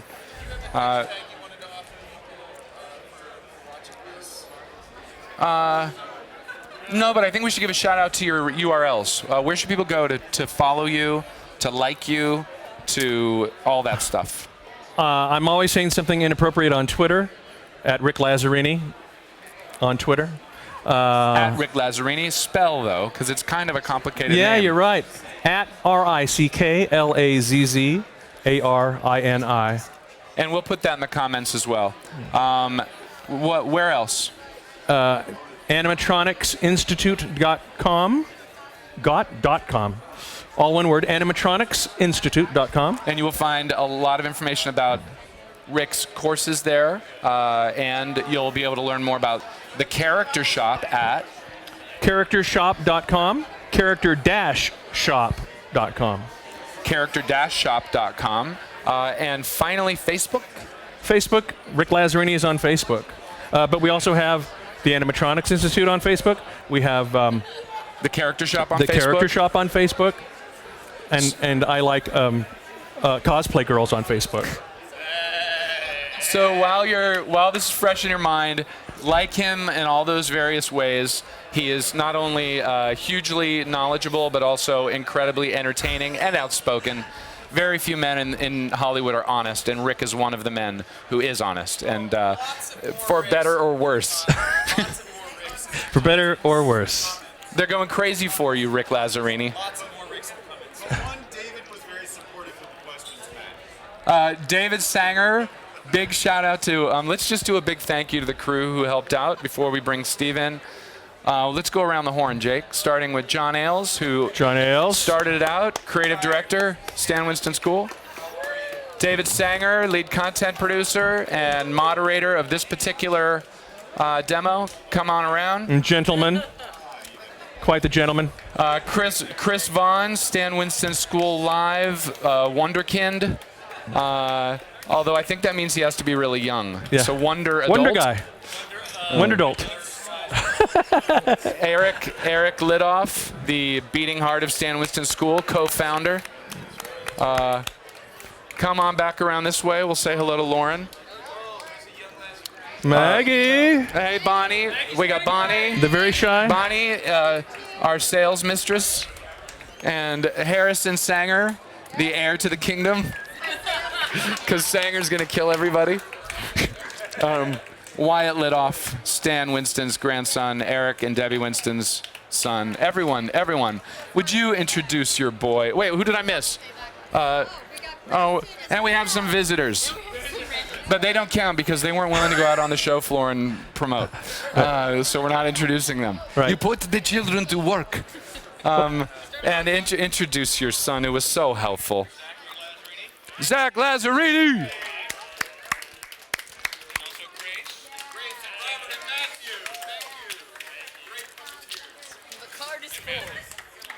All right, so stick around, guys. We're going to let Rick wrap it out, but we're going to stick around and keep this broadcast going for another hour. We'll bring various artists into the booth, and you can say hello to some people. But right now, we're going to let Rick clear it out.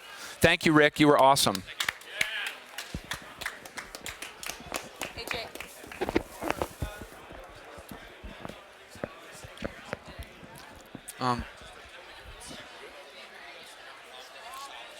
Find me.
Oh, this seems to be. Have some. This is garbage. I know the radio's. Okay, are we still on over here for Matt? Yeah, we are. Check 1, 2. This is John. 1, 2, 1, 2. Yeah. Hey guys, this is working. Good. This is. Hey guys, I hope I'm in frame. We're a little disorganized at this moment. Rick's breaking down, but we didn't want to turn off the broadcast because effects legend Steve Johnson is going to come say hello, tell you about his demo with us tomorrow morning. But while we're here and while we're waiting, I wanted to show you a little bit about what's happening here at Son of Monsterpalooza in Burbank, California. Our booth is right next to go ahead, Jake, you got it? The booth of the legendary Don Post, whose masks, if you're a youngin', you might not know, but for anyone who grew up in the 70s with monsters, you know Don Post. His masks were always in the collection of monster nuts. And Steve Wang was here talking to Don and saying, man, I had every single one of I couldn't afford all of them, but I collected them. So I'm going to zoom in and show you some of these masks.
1956.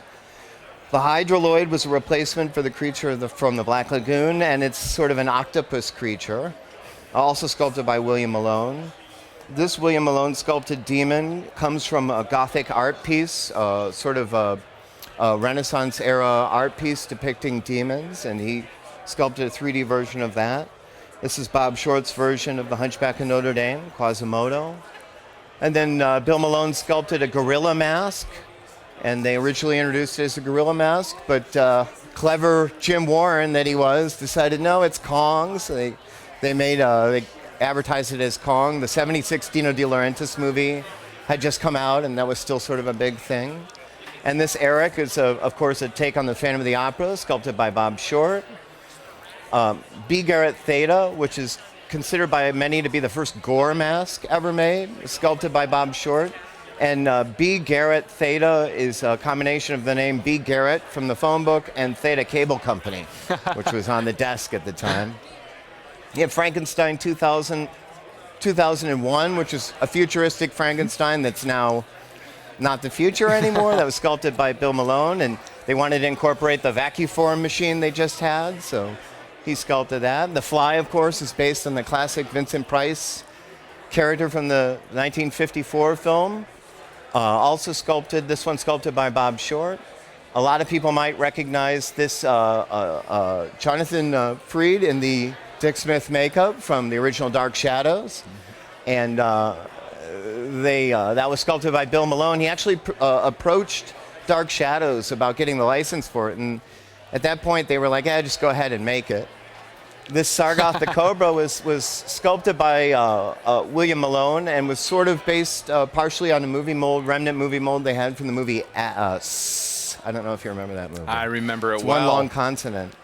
And then Mummy 5000 BC is an interesting mask. It was sculpted by Bob Short on top of a Pat Newman sculpted skull, a prop skull from the 60s.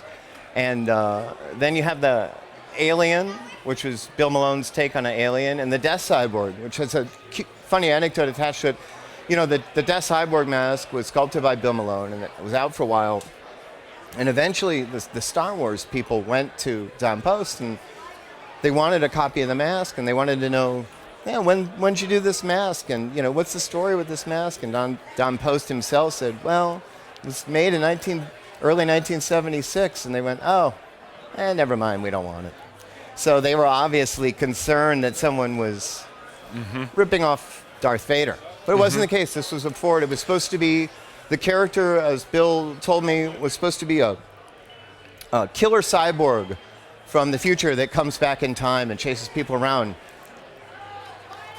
Did he have any force powers, maybe? No, he was just a killer cyborg. So, and this is the whole display, you know, and then we talk a little bit about it here, and yeah. Well, you really are the historian of the company, it appears. I mean, how did you learn so much about these masks? Just knowing the right, you know, I've had a great luck meeting the right people and being friends with some of the people who were there way back in the day, all the way up until now, including Don Post, Robert and Kathy Tharp, who were the master painters of the studio, of course, William Malone, of course, Bruce Fuller and some of the guys that were there in the 90s, and Vern Langdon before he passed. And so through these guys, you know, I got to hear the great stories. And I'm not really the historian. The historian is Dante Renta, who's not here right now. And so you were just making all that up? No. What I made up is true. No, what I said is true. But what I know about Don Post is the head of a pin compared to what Dante Renta knows. He's the Mascahuna. So. Well, we got to talk to him too. Well, thank you so much. Oh, it was a pleasure. Shout out your links, URLs, Twitters, all that. I am not easily accessible on the internet because of the nature of my work, but I will say this: I am at Joel Grossman on Facebook. If you want to check out my Facebook page, there's monster stuff there from time to time. And I just want to say, if anyone's out there listening, hi, Mom. I finally got all the masks. Are you watching, Mrs. Grossman? Are you watching? Well, thank you. Yeah, it was a pleasure. It's a pleasure being here. We love Don Post. He's an icon. We are going to say goodbye to Rick, and we're going to hunt down Steve Johnson. So we're going to let you just take a little view of the show floor while we're rounding him up, and we'll be back shortly.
Hey guys. Unfortunately, the costume contest that Steve Johnson is helping with the judging, he's not out yet. So he's not going to be able to talk to you guys. All I can tell you is this. Steve Johnson is a madman. You've seen his work in Species 2, Ghostbusters, American Werewolf in London. He's just one of the true innovators in effects, someone respected by the entire industry for his audacity and his willingness to just try new stuff. And tomorrow he's going to be doing just that in our booth. And we're going to be broadcasting live like we've been doing all day today. We're going to start at 11 a.m. So check our Facebook page at 11 a.m. Pacific time, and we'll be posting the link. And you can join us, and he's going to be taking your questions like we've been doing all day. And he's hilarious and a genius. So please join us tomorrow. Hope you guys had a fun time today. You guys were really, without you, we wouldn't have had a broadcast. Thanks for all the great questions. We had a blast. And on behalf of the whole Stan Winston School team, see you tomorrow.